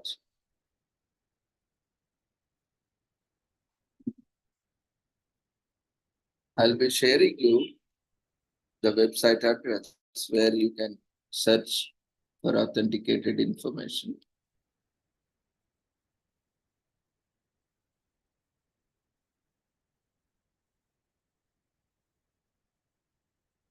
For suicide helplines in chat box, you all can make use of it.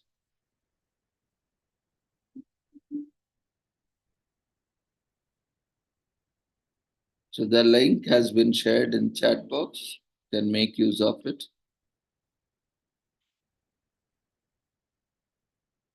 And search based on topic.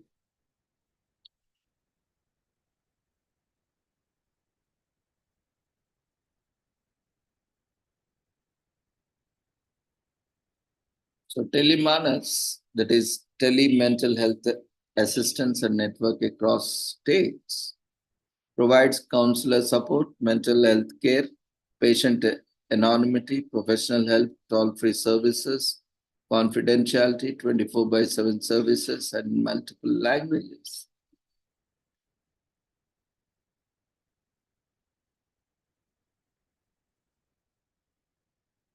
You can reach out to them by dialing 14416 or toll-free number 1800-891-4416. Telemanas is a comprehensive mental health care service. You can dial the toll-free numbers above mentioned to get in touch with our counselor, which has been already mentioned.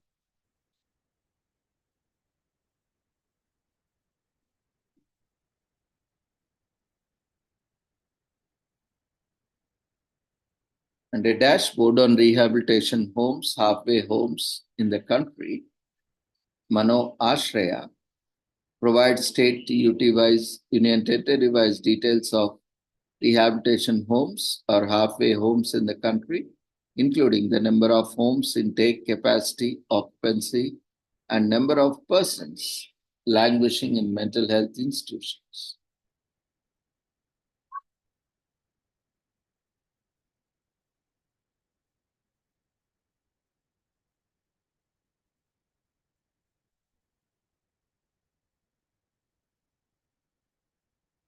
The Government of India, in its Union Budget 2022, announced the National Mental Health Program of India, Telemental Health Assistance and Networking Across States, Telemanas, and entrusted the Ministry of Health and Family Welfare to guide its overall implementation. Consequently, the Ministry of Health and Family Welfare formed a National Technical Advisory Group, in short known as NTAG, and 3 technical advisory subcommittees: mental health service delivery, information technology architecture, and health systems to achieve specific goals and objectives of the Telemanas. Telemanas will be organized as a 2-tier system. Tier 1 will comprise the state Telemanas cells, which include trained counselors and mental health specialists. Tier 2 will comprise of specialists at district mental health programs, DMHP, medical college resources for physical consultation, and or e-Sanjeevani for audio-visual consultation. So let's look at the Telemanas calling mechanism and how it works. Caller dials the Telemanas helpline number connects with an IVR-based system. Counselors and trained accredited are connected, available 24 by 7. Mental health specialist, who is a clinical psychologist or psychiatric social worker or psychiatric nurse or a psychiatrist, addresses the issue. You can also reach out to eSanjeevani app and access in-person services like HWCs, PHCs, CHCs, SDH monitoring institutions, and tertiary care centers. The public can access the Telemanas helpline by dialing toll-free number or short code. This call will be an IVRS-based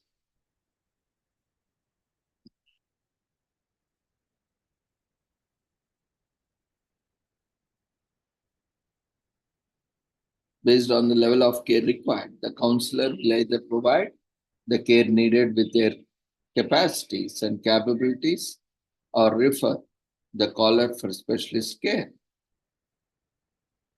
If the caller requires specialized care, the call will be handled by a mental health specialist, clinical psychologist, psychiatric social worker, psychiatric nurse, or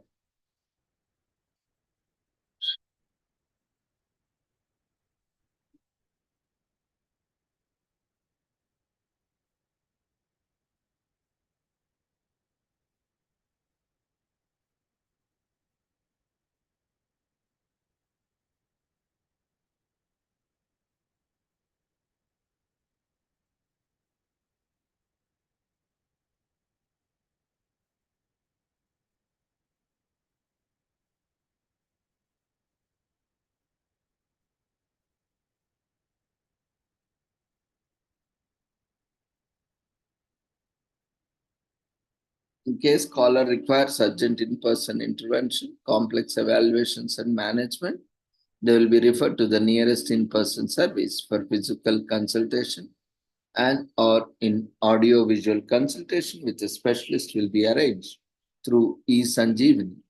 These centers will range from health and wellness center to tertiary care centers as part of TMHP.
So now,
Pradeep, you can unmute yourself, start your presentation. You're starting your video and sharing your PPT.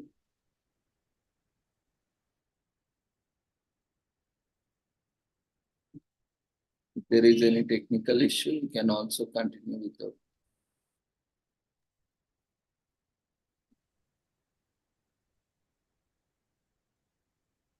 Uh, Thank you, Ravindra sir, for this wonderful opportunity. And thanks a lot, everyone, for joining this weekend. In spite of like everyone is spending some time outside, but you came up here to learn something and support this cause. It's a very important issue. That's an international like suicide is one of the like as Ravindra sir has shared many of the things. So it's one of the leading cause for all the deaths across India. And so it may be various reasons. So one many of the factors Ravindra sir has already shared. So today I'm going to present being from the animal welfare uh, section. I work for towards about protection of animals, and it's been more than 8 years I've been working in the animal welfare. So we've been working into diversified fields like rescue, awareness, and advocacy. So we have seen many people especially suffer from very traumatic events. Not only the animal welfare, they're also vets. So today I came up with a topic of presenting about role of suicide prevention in animal welfare and veterinary profession. So let me share my screen. Just a moment.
Sorry, there was a technical glitch. I hope my screen is visible to everyone.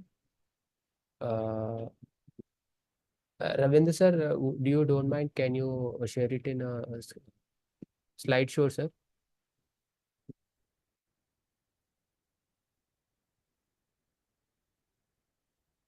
Thank you, sir. So, the topic is about prevention of suicide and animal welfare and veterinary provision. Uh, so, as I mentioned that animal welfare is about caregiving industry for especially for animals. So today we will be more discussing about the what actually is a compassion fatigue. So a lot of the times who are working in the welfare or any caregiving sector, so obviously face uh, a burnout situation, so which is called as compassion fatigue, and we will also discuss about its symptoms. What are actually the symptoms of compassion fatigue, and the four phases of compassion fatigue. What actually it starts from, how the symptoms will be arises, and how what should we do, and how to deal with the compassion fatigue, the opposite of the what we call as compassionate satisfaction, which is the anti-fatigue of compassion fatigue, and the ABCs of the self-care, and how to prevent the suicidal deaths in animal welfare and veterinary sector. So Kumavan, go ahead.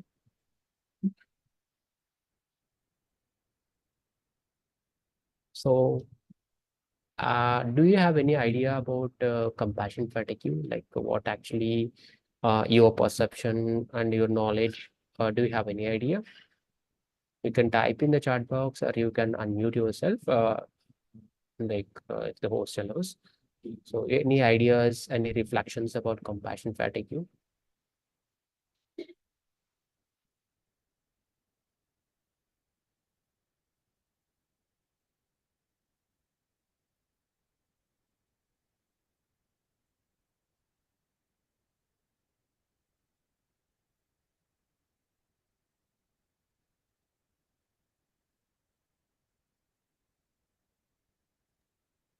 Okay, fine.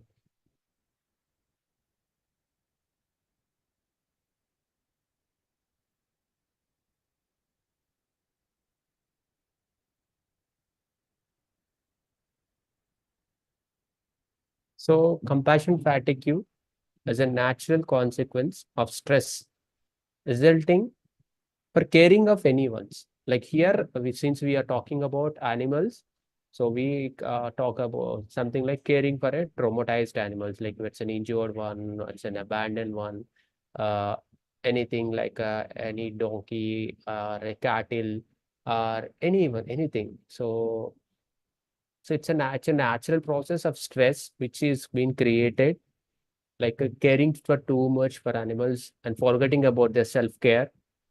So it is also called as a secondary traumatic stress syndrome. And this definition was stated by Dr. Charles Fegley, professor of Tulane University director. He's a Tulane traumatology department. And compassion fatigue is not a disease. It's just having a symptoms.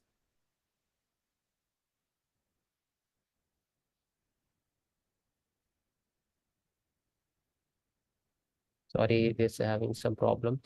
It's okay. So what actually are the symptoms of the compassion fatigue, and how it arises? See, any caregiving industry, like any sector, so service sector basically.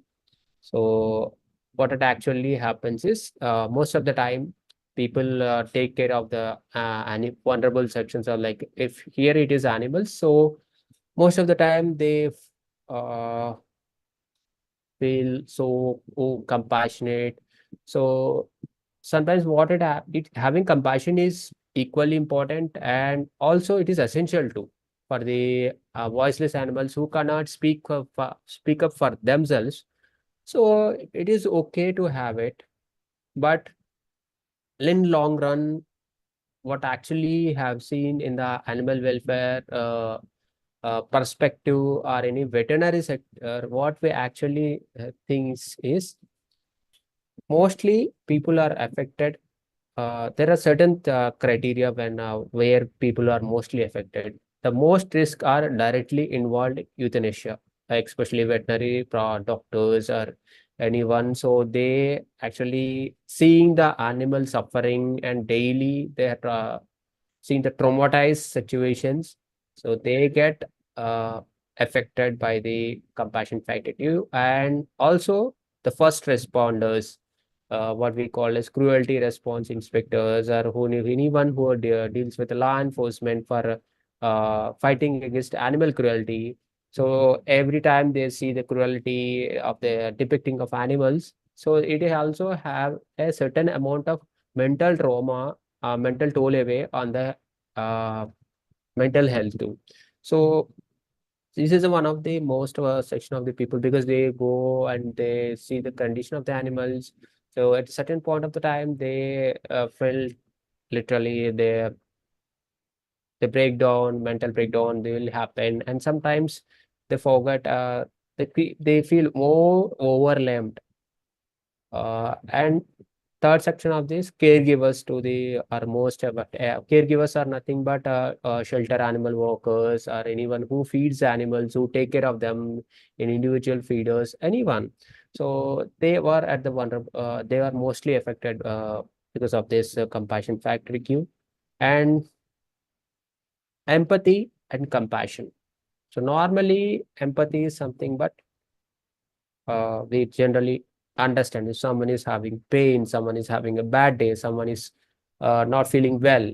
So we were aware of the situation and identifying their feelings and experiences and try to help out.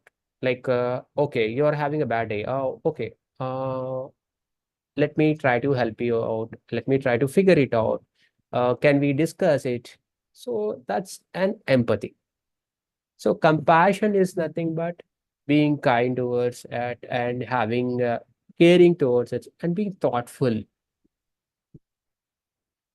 So it is one of the aspect which needs to be inculcated for everyone.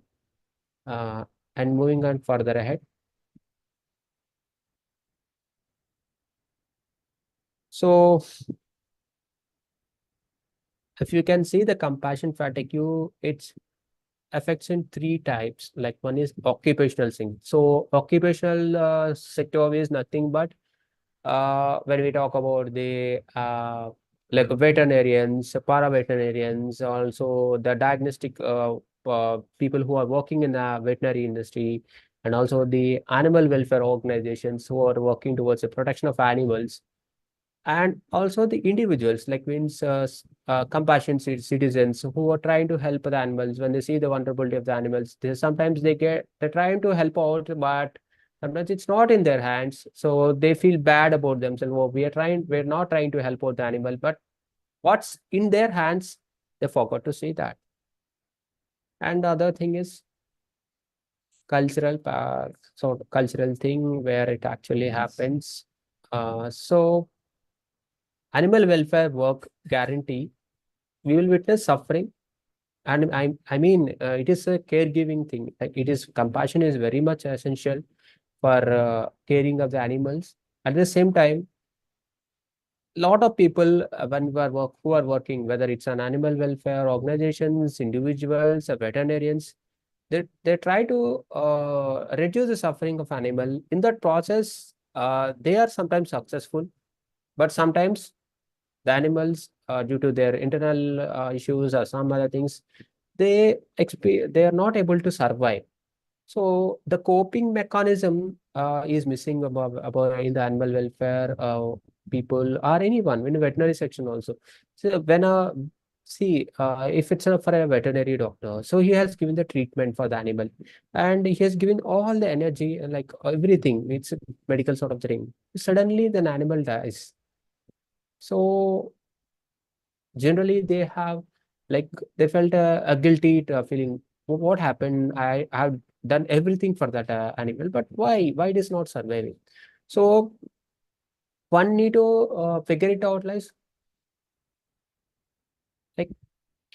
caring the animals is important, and providing the treatment and care is important, but the survival is not in their hands, because it is up to the animal immunity and other certain factors which are involved in it. So now here are the few things which is being left as a blind spottedness. One is other directedness, perfectionism, which is most of the time we actually, if any work, it's not about animal welfare and anything, most of the time we actually seek for perfectionism rather than completion of the task and all. We try to figure it out. We overemphasize that, okay, that everything need to be perfect. We don't look into the task, like how it needs to be completed and what actually it needs to be done. We don't focus on that, and that's where the perfection syndrome which actually arises. And the third one is overdeveloped sense of responsibility. So we need a lot of people will say that, yeah, it is my job, it is my responsibility, I have to do it. Yeah, it is good, but taking everything on the shoulders, that's just like something like they can't even bear of it. So that is also not a healthy thing. How far we can extend, we can do, we need to help out, and taking care of ourselves is very important, because if we are not in a good health, we can't help others. That we also need to analyze that, and this is one of the blind spot which has been missing in the animal welfare. And lack of personal boundaries, like someone asks for help, someone is saying that, okay, when you are in urgent work, when you are occupied with too many things or any other things, uh, beyond your capability, you try to help it out, and that time also you get into a burnout situation wherein you can't help anyone, because you're not you're mentally torn away, because your resources have it's not about having resources, it's not about having time, but you are being not taking care properly. And that's the reason where uh, sometimes people experience compassion fatigue and lack of healthy coping skills. As a profession, as a caregiving industry or anything, any caregiving service sector, so a lot of the times people forgot about healthy coping mechanisms. For small things, we get irritated, frustrated, and everything. It's because of the overwhelming amount of work they are doing it. And other thing is caregiving paradox, caring and killing paradox. So, and moral distress. The tension, moral distress is something, but tension created when what you think should be differs. See, for example, there is, if you take example from me, I supposed to do a task, and what I expected was not the end result was. So, what actually it creates in my mind is, which is called as a moral distress, which often creates a lot, like I feel depressed, I feel distressed, and I feel like, oh my god, I thought of like having this to be done, but it's not been done. And wherein we actually uh I mean to say, I get frustrated, I get anxious, I get anxiety, everything. And we have the polarization in social media nowadays. Social media is good to a certain extent for learning things, but too much of scrolling. Every time we scroll up on news media, every day we are keep on seeing the things. So what it actually happens is, it will indirectly, inadvertently, it will affect our mind. So wherein we can also especially in the animal welfare, seeing the animals distress condition, vulnerability, sometimes which are not in our hands, we feel bad, we feel actually stressed. So wherein we get affected by the compassion fatigue.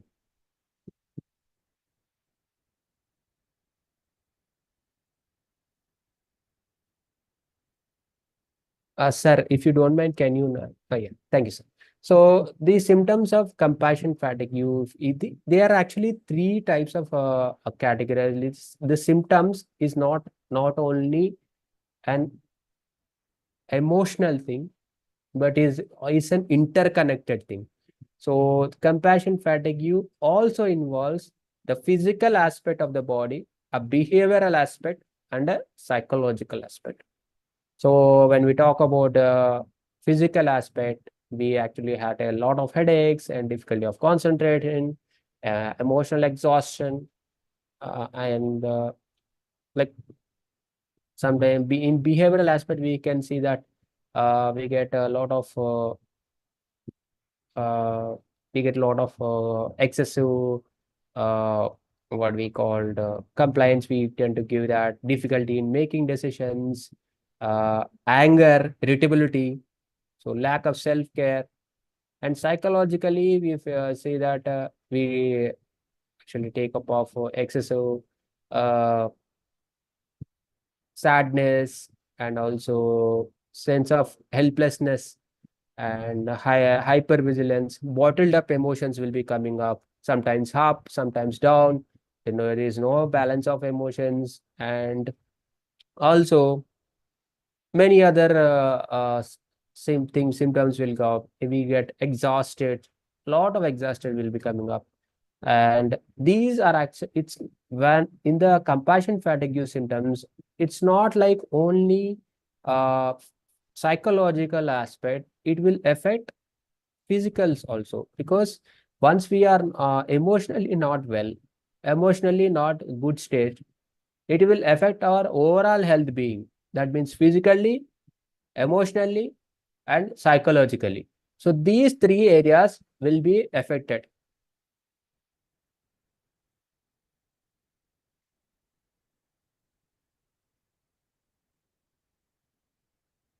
So how we can identify, and we have understand about what is compassion fatigue, and what are the symptoms for the compassion fatigue, and also we have no understand about the what actually is causing compassion fatigue.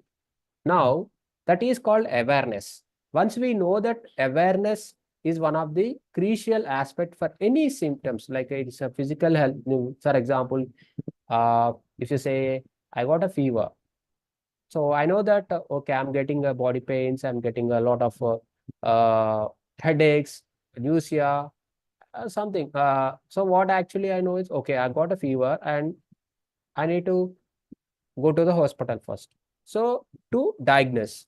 So similarly, for your mental health also, or any other such emotional health also, the awareness is one of the crucial aspect. Recognizing the symptoms, like how actually the symptoms are arising, what actually I am undergoing. So, and also learning about yourself, like you can learn about through many of the uh, applications are available nowadays in Play Store. And Ravindra sir also has said about few of the resources too. And there are also many other social media. We have many of the you can also talk to the helplines, so that you can get exactly what is causing you to trigger. I mean to say, what actually is getting you to the individual, like what actually is causing you to behave in certain aspect. And second most thing is balance. Yes, caring for others and having compassion, having kindness is very important, and which is very essential for today's society, and especially for animals. Definitely it is very essential, but that should be balanced. You should also take care of yourself also, because if you can't fill your cup, and if you want to fill it others cup, that means you are doing an injustice to yourself, that you cannot do it. And finding and knowing our boundaries, setting up a healthy boundaries is very important. So most of the times what happens is, uh,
There has been a technical glitch. Sorry for that, and I hope my screen is visible to you. So, as I said that awareness and also recognition of the ABC's behavior aspect, and also uh, certain things we need to be look into it. And here is a story, like a starfish story. Like an old man was walking along the beach, and he noticed a young woman of a certain distance. So when he gets closer, he noticed that the woman was collecting starfish, washing up and the beach, and tossing them back one by one into the ocean. And the old man, with curiosity, he has asked the young lady, "Excuse me, young lady, what are you doing?" The old man asked. "All these starfish have been washed up by the tide, and if I don't throw them back, they will die," she replied. "But there are hundreds and hundreds of starfish on the beach." The old man said, "You can't possibly make a difference." Then the young woman listened and smiled and politely bent down and picked up one starfish and tossed into the ocean. She looked at the old man and replied, "It made a difference for that man." So, what actually this story is trying to tell you is, you can't make 100 animals or 100 people a difference. But however, you can make a difference in one life. That means either it's an animal or a human being. So, taking care of ourselves is equally important and is also essential. And as Ravindra sir has already stated about the mental health policies and also various aspects. So in the near future, maybe in veterinary education, there is a need to introduce a mental health education, or any emotional health education, because being a veterinarian, they actually see a lot of animals being treated, but especially distressed animals. So certain times they can't cope up. So in that particular, so they sometimes often leads to suicides. In US alone, about 300 deaths in a year annually. More than 300 deaths occurred. So, uh, so my mental health and caring, self-care is very much essential. Spending some time with ourselves is very much essential, which is also required in this situation. And also, as I mentioned through the story, you can't save 100 lives, but you can save how much you can, how best you can. So that's all. Thank you, Ravindra sir, for giving this wonderful opportunity. And I apologize. There is a lot of technical glitch. So that is the reason I can't. There is a lot of disturbance which has been happened. And thank you, sir. Thank you, Ravindra sir, for giving this wonderful opportunity. And participants, if you have any questions, you can feel free to type in the chat box. Thank you, sir.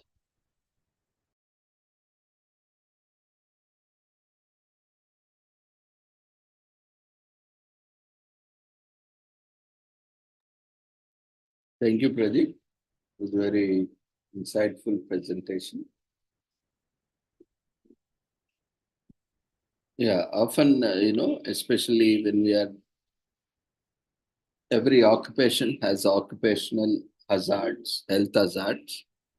Like this, when we are in more compassionate fields, or, when we are more into such occupations like providing care, health care, or especially for caregivers, irrespective of whether we are giving care for animals or humans, this is quite common. So where we are not able to help to the extent we could help, or when we are looking or when we are aspiring beyond what we can do or beyond our capacities, we always go through this kind of fatigue, especially, where we face certain challenges, like Pradeep has already mentioned. We also face a lot of, queries, challenges, but, regarding mental health or regarding financial constraints or a lot of other issues, people coming to us, but we'll not be able to help each and everyone. But we can at least do our best, like though we are not able to directly do it, we can extend or we can refer to some source where it can be addressed. So that is the least thing we can do. That's why the network becomes very important. So when we have network of resources, so when we are not able to meet the demand or meet the need, we can refer to another resource so that we at least have that satisfaction that we could do whatever best we can. Very well presented. Congratulations, Pradeep. So anyone has any queries, feel free to share in chat box or you can raise your hand. We can unmute you. Or you can use the feedback form to share your feedback.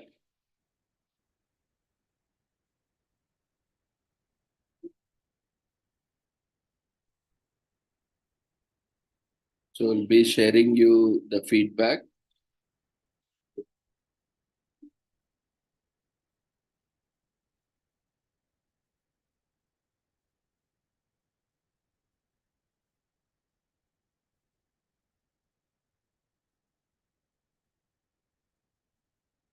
The feedback form has been raised in the form of polls. We request everyone to quickly fill up the feedback form.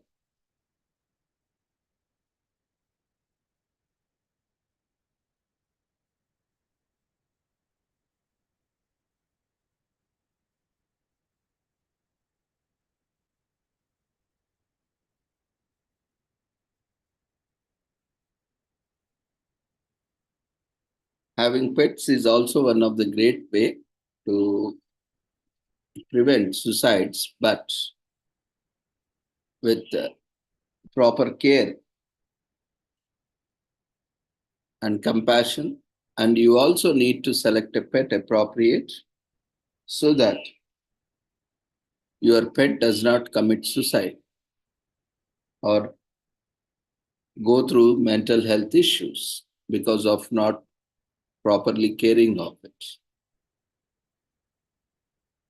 Or because of that, you also do not land up in physical or psychological health issues.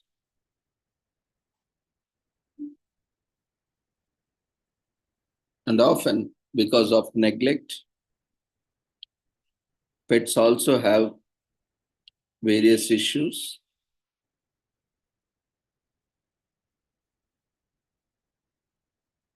The feedback form has been raised in the form of polls.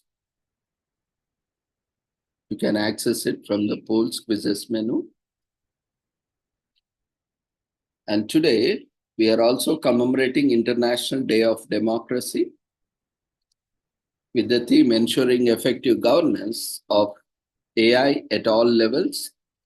This year's theme of the International Day of Democracy is focused on importance of artificial intelligence as a tool for good governance.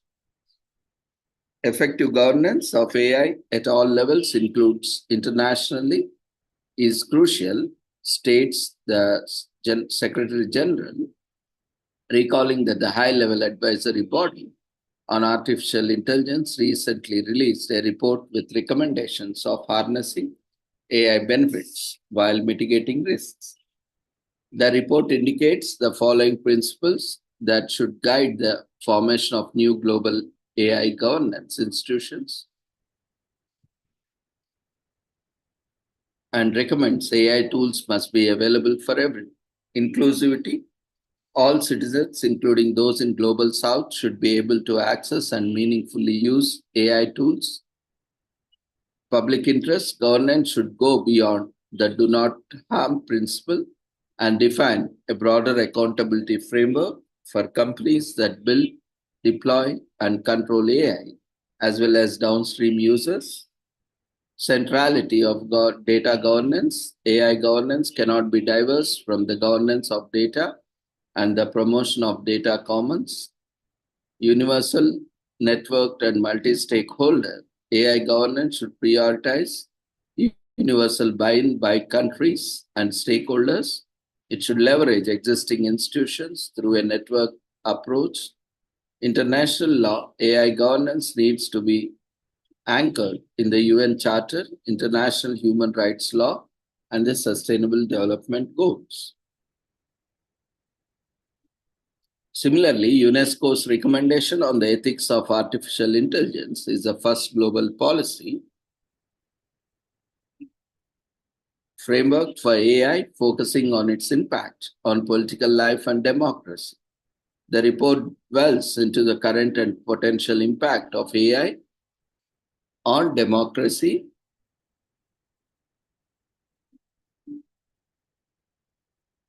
and benefits of digitalization for collective decision making.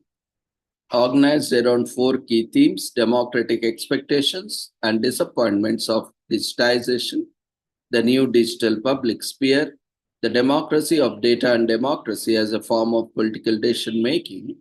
It offers recommendations for the democratic governance of the artificial intelligence to mitigate the negative impacts and promote a more demographic approach to AI governance. The UN promotes good governance, monitors elections, supports the civil society to strengthen democratic institutions and accurate accountability, ensures self-determination in decolonized countries, and assists in drafting of new constitutions in post-conflict nations. The International Day of Democracy provides an opportunity to review the state of democracy in the world. Democracy is as much process as a goal, and only with the full participation of and support by the international community, national governing bodies, civil societies, and individuals can the ideal of democracy be made into a reality to be enjoyed by everyone, everywhere. Freedom of expression is a fundamental human right enshrined in Article 19 of the Universal Declaration of Human Rights. But around the world, there are governments and those wielding power who finds many ways to obstruct it. Article 19 of the Universal Declaration of Human Rights states, everyone has the right of freedom to opinion and expression. The right includes freedom to hold opinions without interference and to seek, receive, and impart information and ideas through any media and regardless of frontiers. The link between democracy and press freedom is also enshrined in the International Convent on Civil and Political Rights.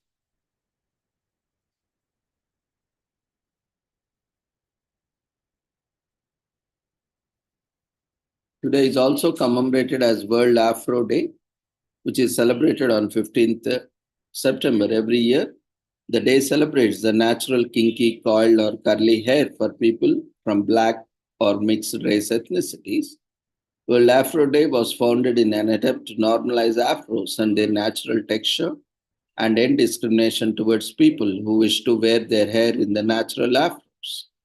The day also attempts to instill a sense of pride in people about their hair and remove feelings of shame that might be associated with tightly coiled and kinky hair.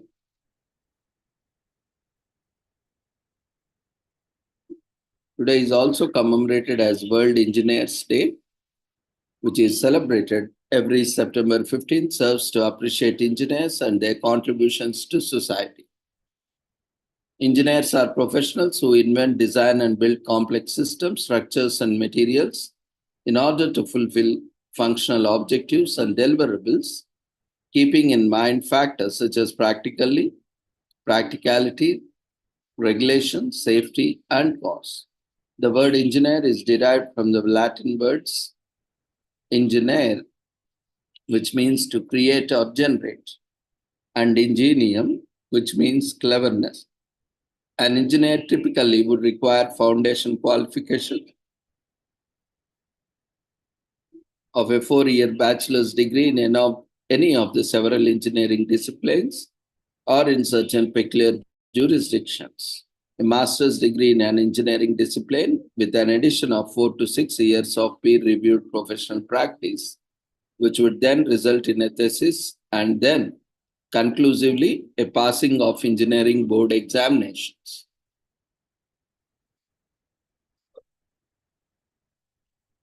The inventions of Thomas Savery and James Watt laid the foundation of modern mechanical engineering. The development of specialized machines as well as the maintenance of these tools during the Industrial Revolution gave rise to the rapid expansion of mechanical engineering in its birthplace of Britain and beyond. The field of electrical engineering was marked and impacted by the experiments of Alessandro Volta in the 19th century. Other major contributions to the development of the discipline were the experiments of Michael Faraday, George Ohm, and others, as well as groundbreaking invention of the electric motor in 1872. This field of engineering eventually became a profession late in the 19th century.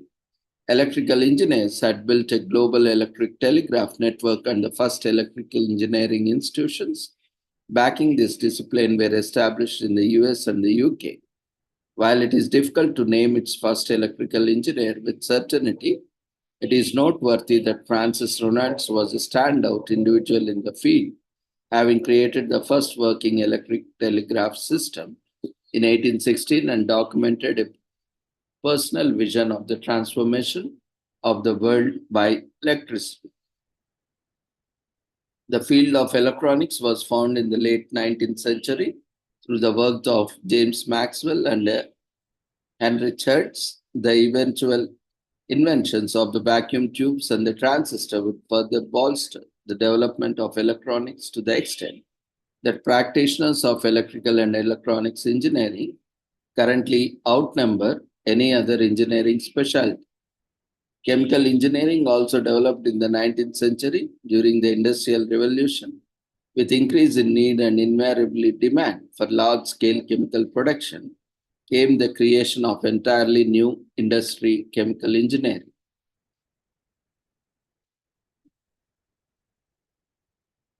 British engineer Thomas Savery invents the steam engine, a heat engine that performs mechanical work using steam as its working fluid. In 1698, British scientist and inventor Michael Faraday, who contributed to the study of electromagnetism and electrochemistry, is born in Newington, Butts, London in 1791.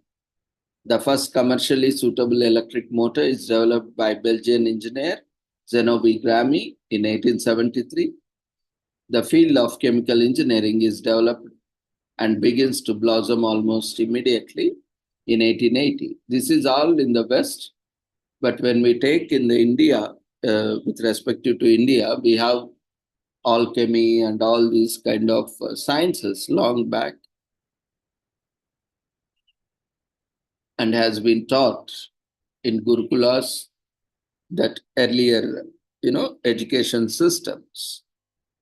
Though as a modern academic discipline, it started later, but it was taught in the traditional method since ages. So John Smeaton was the first to refer to himself as a civil engineer as far back as 18th century in the West. German inventor Carl Benz patented the three-wheeled motor car known as motor wagon in 1886. So in celebrating World Engineers Day, appreciate any engineer around you. Let them know how important they are and you value their contribution to the growth of their society.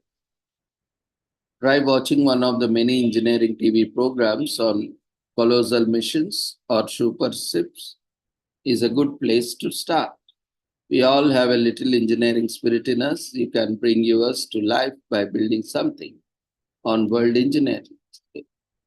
The first webcast inauguration was in 1997. United States President Bill Clinton's inauguration in 1997 was the first one to be webcast. The Ferris wheel originally designated and built by George Washington Gales Ferris Jr., is arguably one of the greatest engineering wonders ever. Engineers are heavily involved in film production, from sound to video effects to set designs, and a lot of engineering takes place behind the scenes. Breakthroughs in engineering are the reason we have space shuttling and can send people to the moon. Our phones, headset, laptops, and other such gadgets are all products of various engineering process.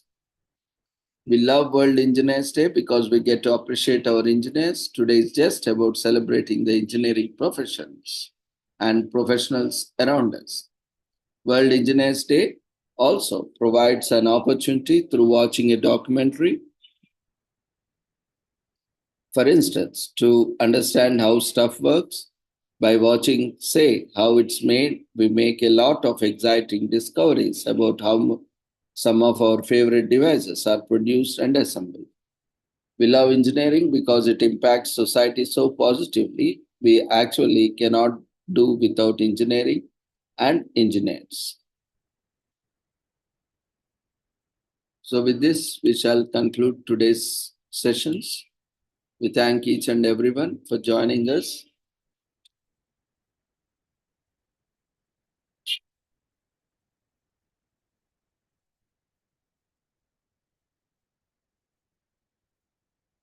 The feedback form has been shared in the form of polls. We request everyone to quickly fill up the feedback form before you leave the platform. So see you all tomorrow at 6 o'clock with the same joining link with different celebrations and commemorations. And those who have completed their presentations are requested to complete the formalities, and those who have attended, kindly complete your formalities, fill the registration form and feedback form so that you can be eligible for the certificate. Certificate will be issued in 3 to 5 working days, which can be downloaded from the website. The website address is shown on the screen. You can visit the website and download your certificates.